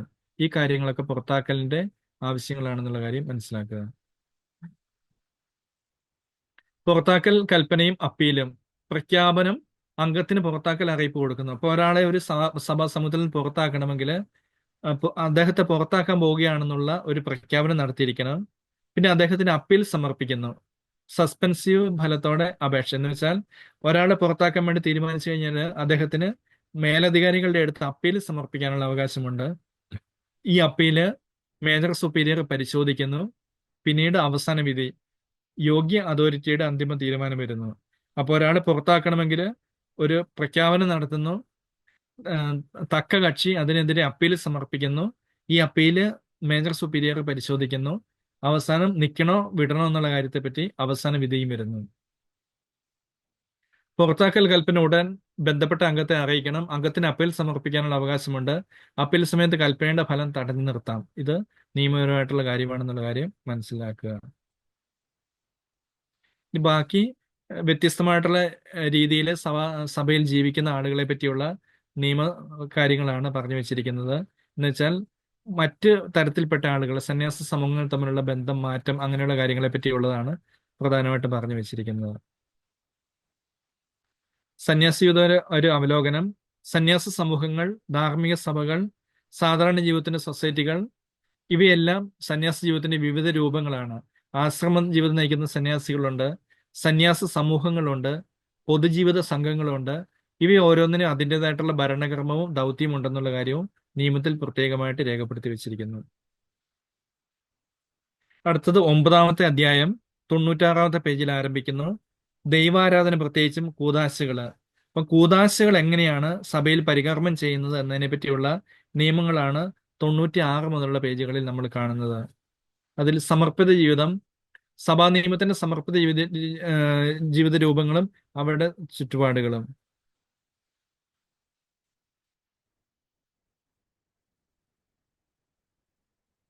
കൂദാശകളുടെ പ്രാധാന്യം. കൂദാശകൾ വഴി കർത്താവായ ക്രിസ്തു പരിശുദ്ധാത്മാവിന്റെ ശക്തിയാൽ മനുഷ്യനെ വിശുദ്ധീകരിക്കുന്നു. ദൈവ പ്രാധാന്യത്തെ ധാരാളമായി പ്രകടിപ്പിക്കുന്ന പ്രത്യേക വിശുദ്ധത ഇവ നൽകപ്പെടുന്നു. അപ്പൊ കൂദാശകളിലൂടെയാണ് ഓരോ ക്രൈസ്തവനും വിശുദ്ധീകരിക്കപ്പെടുന്നത് എന്നുള്ള യാഥാർത്ഥ്യം നമ്മൾ മനസ്സിലാക്കേണ്ടതായിട്ടുണ്ട്. കൂദാശകളുടെ സാധ്യതയും അധികാരവും. കൂദാശകൾ ദൈവിക നിക്ഷേപത്തിന്റെ ഡിവൈൻ ഡിപ്പോസിറ്റ് വേരൂന്നിയതാകയാൽ അവയുടെ സാധ്യതയ്ക്ക് വേണ്ട കാര്യങ്ങൾ അംഗീകരിക്കാനും നിർവഹിക്കാനുള്ള അധികാരം പരമാധികാരികൾക്ക് മാത്രമാണ്. എന്ന് വെച്ചാൽ സഭയുടെ പരമാധികാരിയായിട്ടുള്ള മാർപ്പാപ്പയാണ് കൂദാശകൾ സംബന്ധിച്ചുള്ള പരമമായിട്ടുള്ള അധികാരം. അദ്ദേഹം നിർണ്ണയിക്കുന്ന അനുസരിച്ചാണ് കൂദാശകളുടെ അംഗീകാരം കൊടുക്കാനുള്ള അധികാരവും മറ്റു കാര്യങ്ങളെല്ലാം നിർണ്ണയിക്കപ്പെടുന്നത്. കൂദാശകളുടെ അംഗീകാരം കൊടുക്കാനുള്ള അധികാരം മാർപ്പാപ്പയ്ക്കോ സാർവത്രിക സുനകദോസിനുമേ മാത്രമേ ഉള്ളൂ എന്നുള്ള കാര്യവും നിങ്ങൾ മനസ്സിലാക്കുക. കൂദാശ സ്വീകരണ നിയമങ്ങള് കത്തോലിക്കർക്ക് മാത്രം കാനോൻ 671 കത്തോലിക്ക കാർമ്മികരിൽ നിന്ന് മാത്രം സ്വീകരിക്കാം. പൂർണ്ണ കൂട്ടായ്മ കത്തോലിക്ക സഭയുമായി പൂർണ്ണ കൂട്ടായ്മയിലുള്ളവർക്കാണ് കൂദാശകൾ സ്വീകരിക്കാനുള്ള അവകാശമുള്ളത്. യോഗ്യമായ ഒരുക്കം, വിശ്വാസവും ഗണ്യമായ ഒരുക്കവും കൂദാശകൾ സ്വീകരിക്കാൻ വേണ്ടി ഏറ്റവും അനിവാര്യമാണ്. കൂദാശകളുടെ വിഭജനം. പ്രവേശക കൂദാശകള് നിങ്ങൾക്കറിയാം. മാമോദീസ, തൈലാഭിഷേകം, വിശുദ്ധ കുർബാന, ഇതാണ് പ്രവേശക കൂദാശകള്. സൗഖ്യദായക കൂദാശകള് രോഗിലേപനത്തിന്റെ കാര്യം നിങ്ങൾക്ക് അറിയാം. കൂട്ടായ്മയും ദൗത്യവും, ഇതാണ് കൂദാശകളുടെ വിഭജനമായിട്ട് നമുക്ക് കാണാൻ വേണ്ടി സാധിക്കുന്നത്. 7 കൂദാശകളെ 3 ഘടകങ്ങളായിട്ട് തിരിച്ചിരിക്കുന്നു. പ്രവേശക കൂദാശകള്, സൗഖ്യദായക കൂദാശകള്, കൂട്ടായ്മയുടെയും ദൗത്യത്തിന്റെയും കൂദാശകള്. ഇത് നിങ്ങൾ മനസ്സിലാക്കുക. മായാത്ത മുദ്ര പതിക്കുന്ന കൂദാശകൾ 3 എണ്ണമാണ്. മാമോദീസ ഒരിക്കൽ മാത്രം സ്വീകരിക്കാം. തൈലാഭിഷേകം അല്ലെങ്കിൽ സ്ഥൈര്യലേപനം ഒരിക്കൽ മാത്രം സ്വീകരിക്കുന്നു. തിരുപ്പട്ടം ഒരിക്കൽ മാത്രം സ്വീകരിക്കുന്നു. ഈ 3 കൂദാശകളുടെ സ്വീകരണത്തിലൂടെ മായ്ക്കാൻ സാധിക്കാത്ത ആത്മീയ മുദ്ര പതിക്കുന്നു. അതാണ് മായാത്ത മുദ്ര പതിക്കുന്ന കൂദാശകൾ എന്നുകൊണ്ട് അർത്ഥമാക്കുന്നത്. ജീവിക്കുന്നവരുടെയും മരിച്ചവരുടെയും കൂദാശകൾ. മരിച്ചവരുടെ കൂദാശകള് മാമോദീസ, കുമ്പസാരം, ദൈവകർമ്മ നഷ്ടപ്പെട്ടവർക്ക് പുനഃസ്ഥാപിക്കുന്നു. ജീവിക്കുന്നവരുടെ കൂദാശകൾ വിശുദ്ധ കുർബാന, തൈലാഭിഷേകം, രൂപമുദ്രാഭിഷേകം, തൈലാഭിഷേകമാണ്. തിരുപ്പട്ടം, വിവാഹ, രോഗിലേപനം, ഇതാണ് ജീവിക്കുന്നവരുടെയും മരിച്ചവരുടെയും കൂദാശകൾ എന്നുകൊണ്ട് അർത്ഥമാക്കുന്നത്. കൂദാശ പരികർമ്മത്തിന്റെ സ്വഭാവം. കൂദാശകൾ സഭയുടെ ഔദ്യോഗിക ആരാധനയാണ്. സാധിക്കുന്നിടത്തോളം വിശ്വാസികളുടെ സജീവ പങ്കാളിത്തത്തോടെ പരികർമ്മം ചെയ്യണം. എന്ന് വെച്ചാൽ കൂദാശകള് സഭയുടെ ഔദ്യോഗിക ആരാധനയാണെന്നുള്ള കാര്യവും വിശ്വാസികളുടെ സജീവ പങ്കാളിത്തത്തോട് വേണം കൂദാശകൾ പരികർമ്മം ചെയ്യാനും എന്നുള്ള കാര്യം നമ്മൾ മനസ്സിലാക്കേണ്ടതാണ്. മാമോദീസയെ പറ്റി പ്രത്യേകമായിട്ട് പറയുന്നത് മാമോദീസയുടെ കാർമ്മികന നിബന്ധനകള്. വിശ്വാസ സ്വീകരണം, മാമോദീസ, രൂപമുദ്രാഭിഷേകം എന്ന് വെച്ചാൽ സ്ഥൈര്യലേപനം, വിശുദ്ധ കുർബാന എന്നീ കൂദാശകൾ സ്വീകരിക്കണം. കത്തോലിക്കൻ നിലയിൽ, സാധാരണ നിലയിൽ കത്തോലിക്കനായിരിക്കണം. 3 ചുമതലകൾ. ഏറ്റെടുക്കാൻ തയ്യാറായിരിക്കണം. ശിക്ഷാ നടപടികൾക്ക് വിധേയരാകരുത്. സഭാപ്രായം, പ്രത്യേക നിയമം അനുസരിച്ച് ആവശ്യമായ പ്രായം ഉണ്ടായിരിക്കണം. ഇതാണ് മാമോദീസ സ്വീകരിക്കാനുള്ള കാർമ്മികനും നിബന്ധനകളും നമുക്ക് കാണാൻ വേണ്ടി സാധിക്കുന്നത്. മാമോദീസയിലെ ദൈവ മാതാപിതാക്കൾ എന്ന് വെച്ചാൽ മാമോദീസയുടെ തലവട്ടപ്പനും തലവട്ടമ്മയും ആരായിരിക്കുന്നതിനെ പറ്റിയാണ്. മാതാവോ പിതാവോ തലവട്ടപ്പനും തലവട്ടമ്മയും ആകരുത്. അകത്തോലിക്ക ക്രൈസ്തവനെ ദൈവ മാതാപിതാവായി അനുവദിക്കാം. എന്നാൽ ഒരു കത്തോലിക്കൻ കൂടെ ഉണ്ടായിരിക്കണം. ഇതാണ് ഗോഡ് പേരൻസ് അല്ലെങ്കിൽ തലവട്ടപ്പനും തലവട്ടമ്മയ്ക്കുമുള്ള നിബന്ധനകൾ ഇവിടെ പറഞ്ഞു വെച്ചിരിക്കുന്നത്. മാമോദീസയുടെ സ്ഥലവും രജിസ്ട്രേഷനും. സ്ഥലം സാധാരണ നിലയിൽ പള്ളിയിൽ വെച്ച് നൽകണം. പ്രത്യേക അനുവാദത്തോടെ വീട്ടിലും നൽകാം. രജിസ്റ്റർ, വികാരി ഉടൻ തന്നെ മാമോദീസ രജിസ്റ്ററിൽ വിശദാംശങ്ങൾ എഴുതി ചേർക്കണം. രേഖകൾ, കാർമ്മികൻ മാതാപിതാക്കൾ, ഗോഡ് പേരൻസ്, തലവട്ടപ്പനും തലവട്ടമ്മയും, സ്ഥലം, തീയതി എന്നിവ രേഖപ്പെടുത്തിയിരിക്കണം. ഇതാണ് മാമോദീസ സംബന്ധിച്ച പ്രധാനപ്പെട്ട കാര്യങ്ങൾ പറഞ്ഞു വെച്ചിരിക്കുന്നത്. തൈലാഭിഷേകം, സ്ഥൈര്യലേപനം. കൂദാശയുടെ അർത്ഥം പരിശുദ്ധാത്മാവിന്റെ വരദാനം ലഭിക്കുന്ന ഈ കൂദാശ വിശ്വാസത്തിന്റെ ശക്തിപ്പെടുത്തലാണ്. ക്രൈസ്തവ ജീവിതത്തിൽ വിശ്വാസത്തിനെതിരായിട്ടുള്ള വെല്ലുവിളികൾ നേരിടാൻ സഭ ശക്തിപ്പെടുന്നതും ഈ തൈലാഭിഷേകത്തിലൂടെയാണ് എന്നുള്ള കാര്യം നിങ്ങൾ മനസ്സിലാക്കുക. 3ാമത്തെ കൂദാശ വിശുദ്ധ കുർബാന. കൂദാശകളിൽ ഏറ്റവും ശ്രേഷ്ഠമായ ബലിയും വിരുന്നുമാണ് വിശുദ്ധ കുർബാന എന്നുള്ള കാര്യം നമുക്ക് വ്യക്തമായിട്ട് അറിയാവുന്നതാണ്.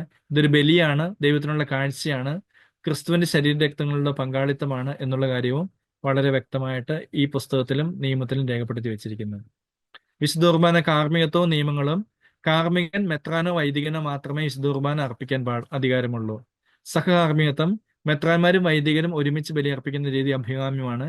അനുദിന ബലി, വിശുദ്ധ കുർബാന അർപ്പിക്കാൻ അനുദിനം ശുപാർശ ചെയ്യുന്നു. സൂക്ഷിപ്പ്, വിശ്വാസികളുടെ ആരാധനയ്ക്കും രോഗികൾക്കും വേണ്ടി ദേവാലയങ്ങളിൽ വിശുദ്ധ കുർബാന സൂക്ഷിക്കേണ്ടതാണ്.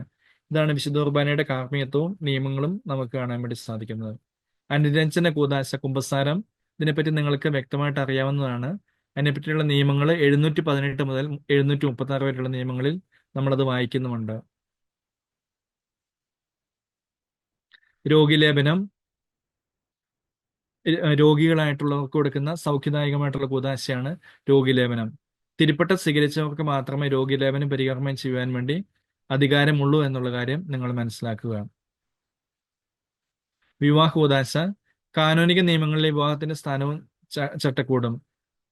കൂദാശയുടെ സ്വഭാവം, സൃഷ്ടികർത്താവിനാൽ സ്ഥാപിതമായ വിവാഹം പുരുഷനും സ്ത്രീയും തമ്മിലുള്ള അവിഭാജ്യമായ ബന്ധമാണ്.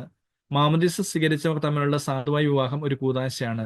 അപ്പം വിവാഹത്തെ പറ്റിയുള്ള നിർവചനം, കത്തോലിക്ക സഭയുടെ നിർവചനം ഇതാണ്: ദൈവത്താൽ സ്ഥാപിതമായ വിവാഹം പുരുഷനും സ്ത്രീയും തമ്മിലുള്ള അവിഭാജ്യമായ ബന്ധമാണ്. മാമോദീസ സ്വീകരിച്ചവർ തമ്മിലുള്ള സാധുവായ വിവാഹം ഒരു കൂദാശയാണെന്നുള്ള കാര്യവും മനസ്സിൽ സൂക്ഷിക്കുക. വിവാഹത്തിന്റെ സ്വഭാവ ഗുണങ്ങൾ, ഇത് നമ്മൾ കാണുന്നത് 111-ാമത്തെ അവസാനത്തെ അധ്യായമാണ്.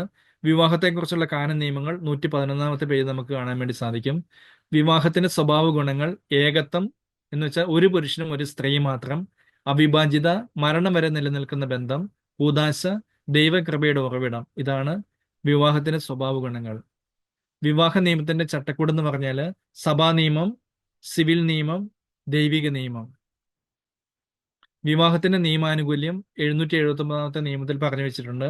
വിവാഹത്തിന് എപ്പോഴും നിയമത്തിന്റെ ആനുകൂല്യമുണ്ട്. അതിനാൽ വിവാഹത്തിന്റെ സാധ്യതയെ ചോദ്യം ചെയ്യുന്നതുവരെ വിവാഹം സാധുവായിട്ട് കണക്കാക്കുന്നു.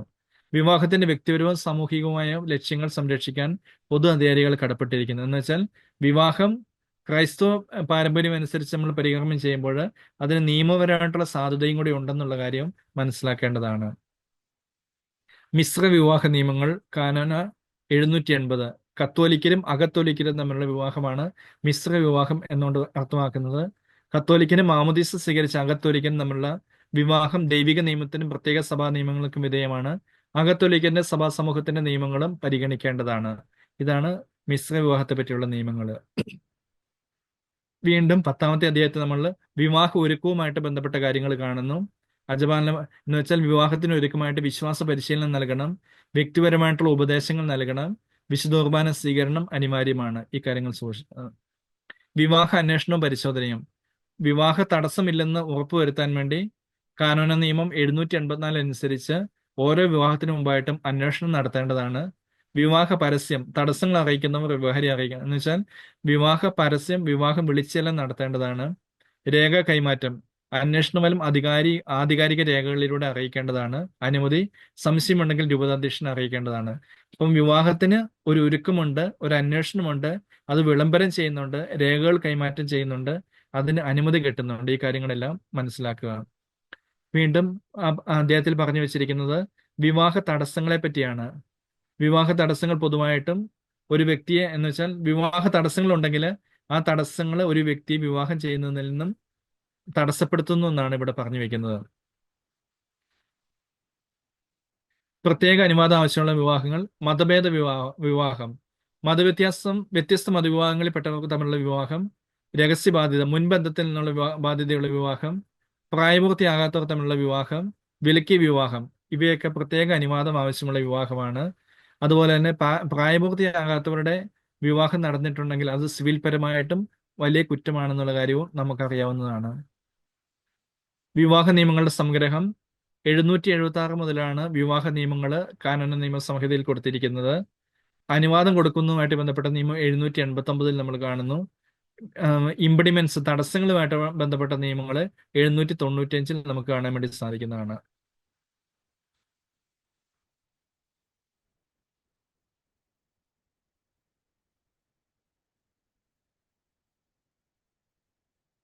വിവാഹ തടസ്സങ്ങളെ പറ്റി നമ്മൾ കണ്ടിരുന്നു. വിവാഹത്തെ അസാധുവാക്കുന്ന നിയമപരമായിട്ടുള്ള തടസ്സങ്ങൾ എന്തൊക്കെയാണെന്ന് 800 മുതലുള്ള കാനോനകളിൽ നമ്മൾ കൃത്യമായിട്ട് കാനോന നിയമ സംഹിതയിൽ കാണുന്നുണ്ട്. പ്രായയോഗ്യതയും വിവാഹത്തിന് ആവശ്യമായ പ്രായപരിധിയും ശാരീരിക യോഗ്യതയും. കാനന നിയമം അനുസരിച്ച് പുരുഷന് 16 വയസ്സും സ്ത്രീക്ക് 14 വയസ്സും തികയണമെന്നാണ് സഭാ നിയമത്തിൽ പറഞ്ഞിരിക്കുന്നത്.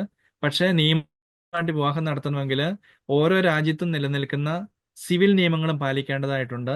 അതനുസരിച്ച് ഇന്ത്യൻ പശ്ചാത്തലത്തിൽ പുരുഷന് 21 വയസ്സും സ്ത്രീക്ക് 18 വയസ്സും ഉണ്ടെങ്കിൽ മാത്രമേ വിവാഹം സാധുവായിട്ട് നടക്കുകയുള്ളൂ. അല്ലാത്ത പക്ഷം അത് സാധുവായിട്ട് പരിഗണിക്കുന്നതല്ല. വിവാഹം കുറ്റകരമായിട്ട് മാറുകയും ചെയ്യുന്നു എന്നുള്ള കാര്യം നിങ്ങൾ മനസ്സിലാക്കുക.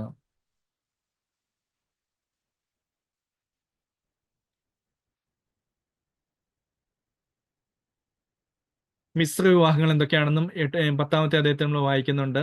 കത്തോലിക്കനും മാമോദീസ സ്വീകരിച്ച അകത്തോലിക്കനും തമ്മിലുള്ള വിവാഹമാണ് മിശ്ര വിവാഹം. തക്ക അധികാരിയിൽ നിന്നും മുൻകൂട്ടിയുള്ള അനുവാദം ആവശ്യമാണ്. ന്യായമായ കാരണങ്ങളില്ലാതെ അനുവാദം നൽകുകയില്ല. അപ്പം കത്തോലിക്കനായിട്ടുള്ള ഒരു വിശ്വാസിയായിട്ടുള്ള ഒരാളും അതുപോലെ തന്നെ മാമോദീസ സ്വീകരിച്ച അകത്തോലിക്കനും തമ്മിലുള്ള വിവാഹമാണ് മിശ്ര വിവാഹം എന്നുകൊണ്ട് അർത്ഥമാക്കുന്നത്. അതിന് ഓരോ സ്ഥലത്തെയും മെത്രാന്റെ അനുവാദം ഉണ്ടെങ്കിൽ മാത്രമേ അതിൽ നിന്ന് വിടുതൽ കിട്ടുവാൻ വേണ്ടി സാധിക്കുകയുള്ളൂ. പിന്നീട് ഈ അധ്യായത്തിൽ പറഞ്ഞു വെച്ചിരിക്കുന്നത് വിവാഹ സമ്മതത്തെ പറ്റിയാണ്. സമ്മതം എന്നത് ഇച്ഛാശക്തിയുടെ പ്രവൃത്തിയാണ്, ആക്ട് ഓഫ് വില്ല്. വധൂവരന്മാർ പരസ്പരം തങ്ങളെ തന്നെ നൽകുകയും സ്വീകരിക്കുകയും ചെയ്യുന്നു. എന്ന് വെച്ചാൽ വിവാഹ സമ്മതമാണ് ഒരു വിവാഹത്തിന്റെ അടിസ്ഥാനപരമായിട്ടുള്ള കാര്യം എന്നുള്ള കാര്യം നമുക്കെല്ലാം അറിയാവുന്നതാണ്. അതിനെപ്പറ്റി 817-ാമത്തെ കാനോനയിലും കൃത്യമായിട്ട് പറഞ്ഞു വെച്ചിരിക്കുന്നു. ഇനി വിവാഹത്തിന്റെ അന്തസ്സത്ത, പിന്നെ വിവാഹത്തിന്റെ കൺസെന്റ് എന്ന് വെച്ചാൽ വിവാഹം അസാധുവാക്കുന്ന കാര്യങ്ങള്, പിന്നെ സമ്മതം ഇല്ലാതാകുന്ന കാര്യങ്ങള്, കപട സമ്മതം, പിന്നെ ഫോഴ്സ് ആൻഡ് ഫിയർ, ബലപ്രയോഗവും ഭയവും, അങ്ങനെയുള്ള കാര്യങ്ങളെ പറ്റിയും ഇതിന്റെ കാനൂനിക രൂപത്തെ പറ്റിയും ഒക്കെയാണ് 10-ാമത്തെ ചാപ്റ്ററിന്റെ അവസാന ഭാഗത്ത് കൃത്യമായിട്ട് പറഞ്ഞു വെച്ചിരിക്കുന്നത്. ഇതോടുകൂടി ഈ പുസ്തകം ഏതാണ്ട് മുഴുവനായിട്ട് പറഞ്ഞു കഴിഞ്ഞു. ഇതുമായിട്ട് ബന്ധപ്പെട്ട എന്തെങ്കിലും സംശയങ്ങൾ ഉണ്ടെങ്കിൽ ഇനിയുള്ള സമയത്ത് ഒരു 5 മിനിറ്റ് സമയം കൂടി ഉണ്ട്, നിങ്ങൾക്ക് ചോദിക്കാവുന്നതാണ്.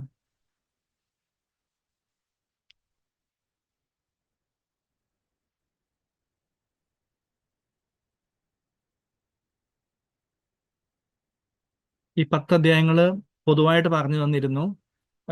മെയിൻ പോയിന്റ്സ് കാര്യങ്ങളെല്ലാം നിങ്ങൾക്ക് വിശദമാക്കി തന്നിട്ടുണ്ട്. ഇതുമായിട്ട് ബന്ധപ്പെട്ട എന്തെങ്കിലും സംശയങ്ങൾ കാര്യങ്ങളുണ്ടെങ്കിൽ ഇപ്പോൾ ചോദിക്കാവുന്നതാണ്.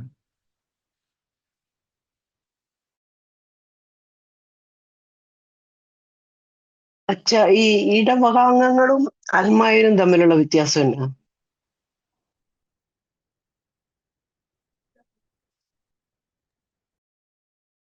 മനു കേൾക്കുന്നില്ല. മനുവിനെ കേൾക്കുന്നില്ല. മനു ഒന്ന് അൺമ്യൂട്ട് ചെയ്യണുണ്ടത്. ചിലപ്പം മനു മ്യൂട്ടായി പോയി.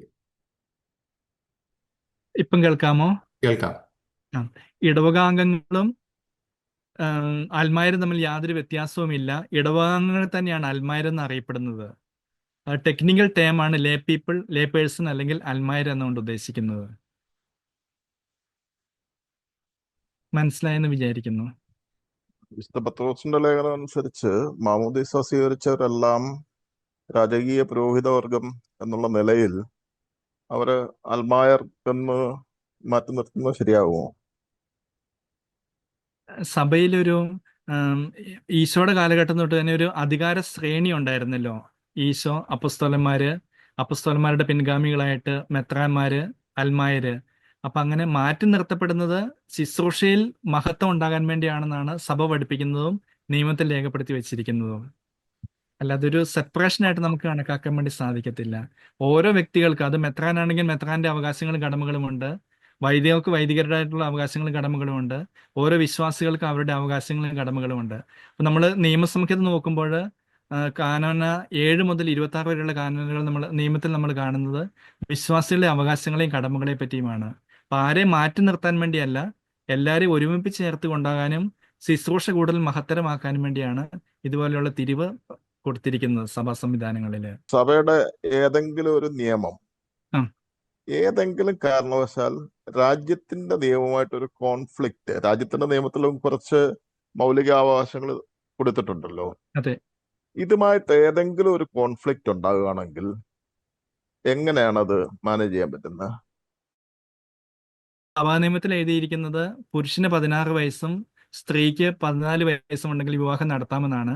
അപ്പൊ അത് നമ്മൾ പ്രാവർത്തികമാക്കാൻ വേണ്ടി നോക്കുകയാണെങ്കിൽ രാജ്യത്തിന്റെ നിയമത്തിന്, സിവിൽ നിയമത്തിനെതിരായിട്ട് വരും. അപ്പൊ അത് ഉണ്ടാകാതെ നോക്കുക എന്നുള്ളത് സഭാധികാരികളുടെ കടമയാണ്. അങ്ങനെ ഏത് നിയമമായിട്ട് വന്നാലും ഇത് പാലിക്കേണ്ടതും ആളുകൾക്ക് നിർദ്ദേശം കൊടുക്കേണ്ടതും ബോധവൽക്കരണം കൊടുക്കേണ്ടതും സഭാധികാരികളുടെ ഉത്തരവാദിത്തമാണ്, കടമയാണ്. അതിൽ നിന്ന് മാറി നിൽക്കാൻ വേണ്ടി പുരോഹിതർക്കാണെങ്കിലും മെത്രാന്മാർക്കാണെങ്കിലും സാധിക്കില്ലെന്നുള്ളതാണ് കൃത്യമായിട്ട് ഓക്കെ പറയാൻ വേണ്ടി ഓക്കെ സാധിക്കുന്നത്. Okay thank you. അച്ഛാ, എത്ര മേജർ ആർക്കി എപ്പിസ്കോപ്പൽ സഭകളുണ്ട് ഇപ്പോഴ്? നാ-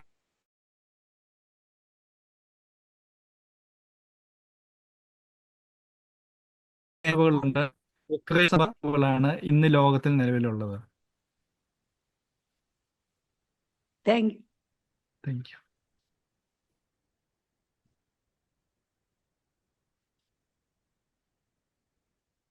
ഇവിടെ ഈ പൗരസ്ത്യ സഭയില് എത്ര സഭകളാണുള്ളത്?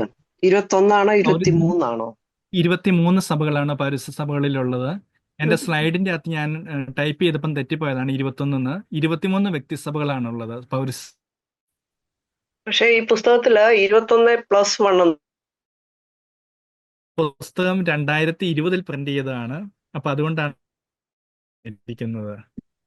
അപ്പൊ 23 കറക്റ്റ്. കത്തോലിക്ക സഭയിൽ 24 ഉണ്ട്. ലാറ്റിൻ സഭ ഒഴിവാക്കി നോക്കുമ്പം 23 പൗരസ്ത്യ സഭകളാണ് കത്തോലിക്ക സഭയിൽ ഇന്ന് നിലവിലുള്ളത്. അത് ലേറ്റസ്റ്റ് ആയിട്ട് അപ്പൊ ഇല്ല, ഏറ്റവും അവസാനം വന്നിരിക്കുന്നത് ഹംഗേറിയൻ സഭയാണ് പൗരസ്ത്യ സഭകളിൽ ഏറ്റവും അവസാനമായിട്ട് വന്നിരിക്കുന്നത്. Thank you. Thank you.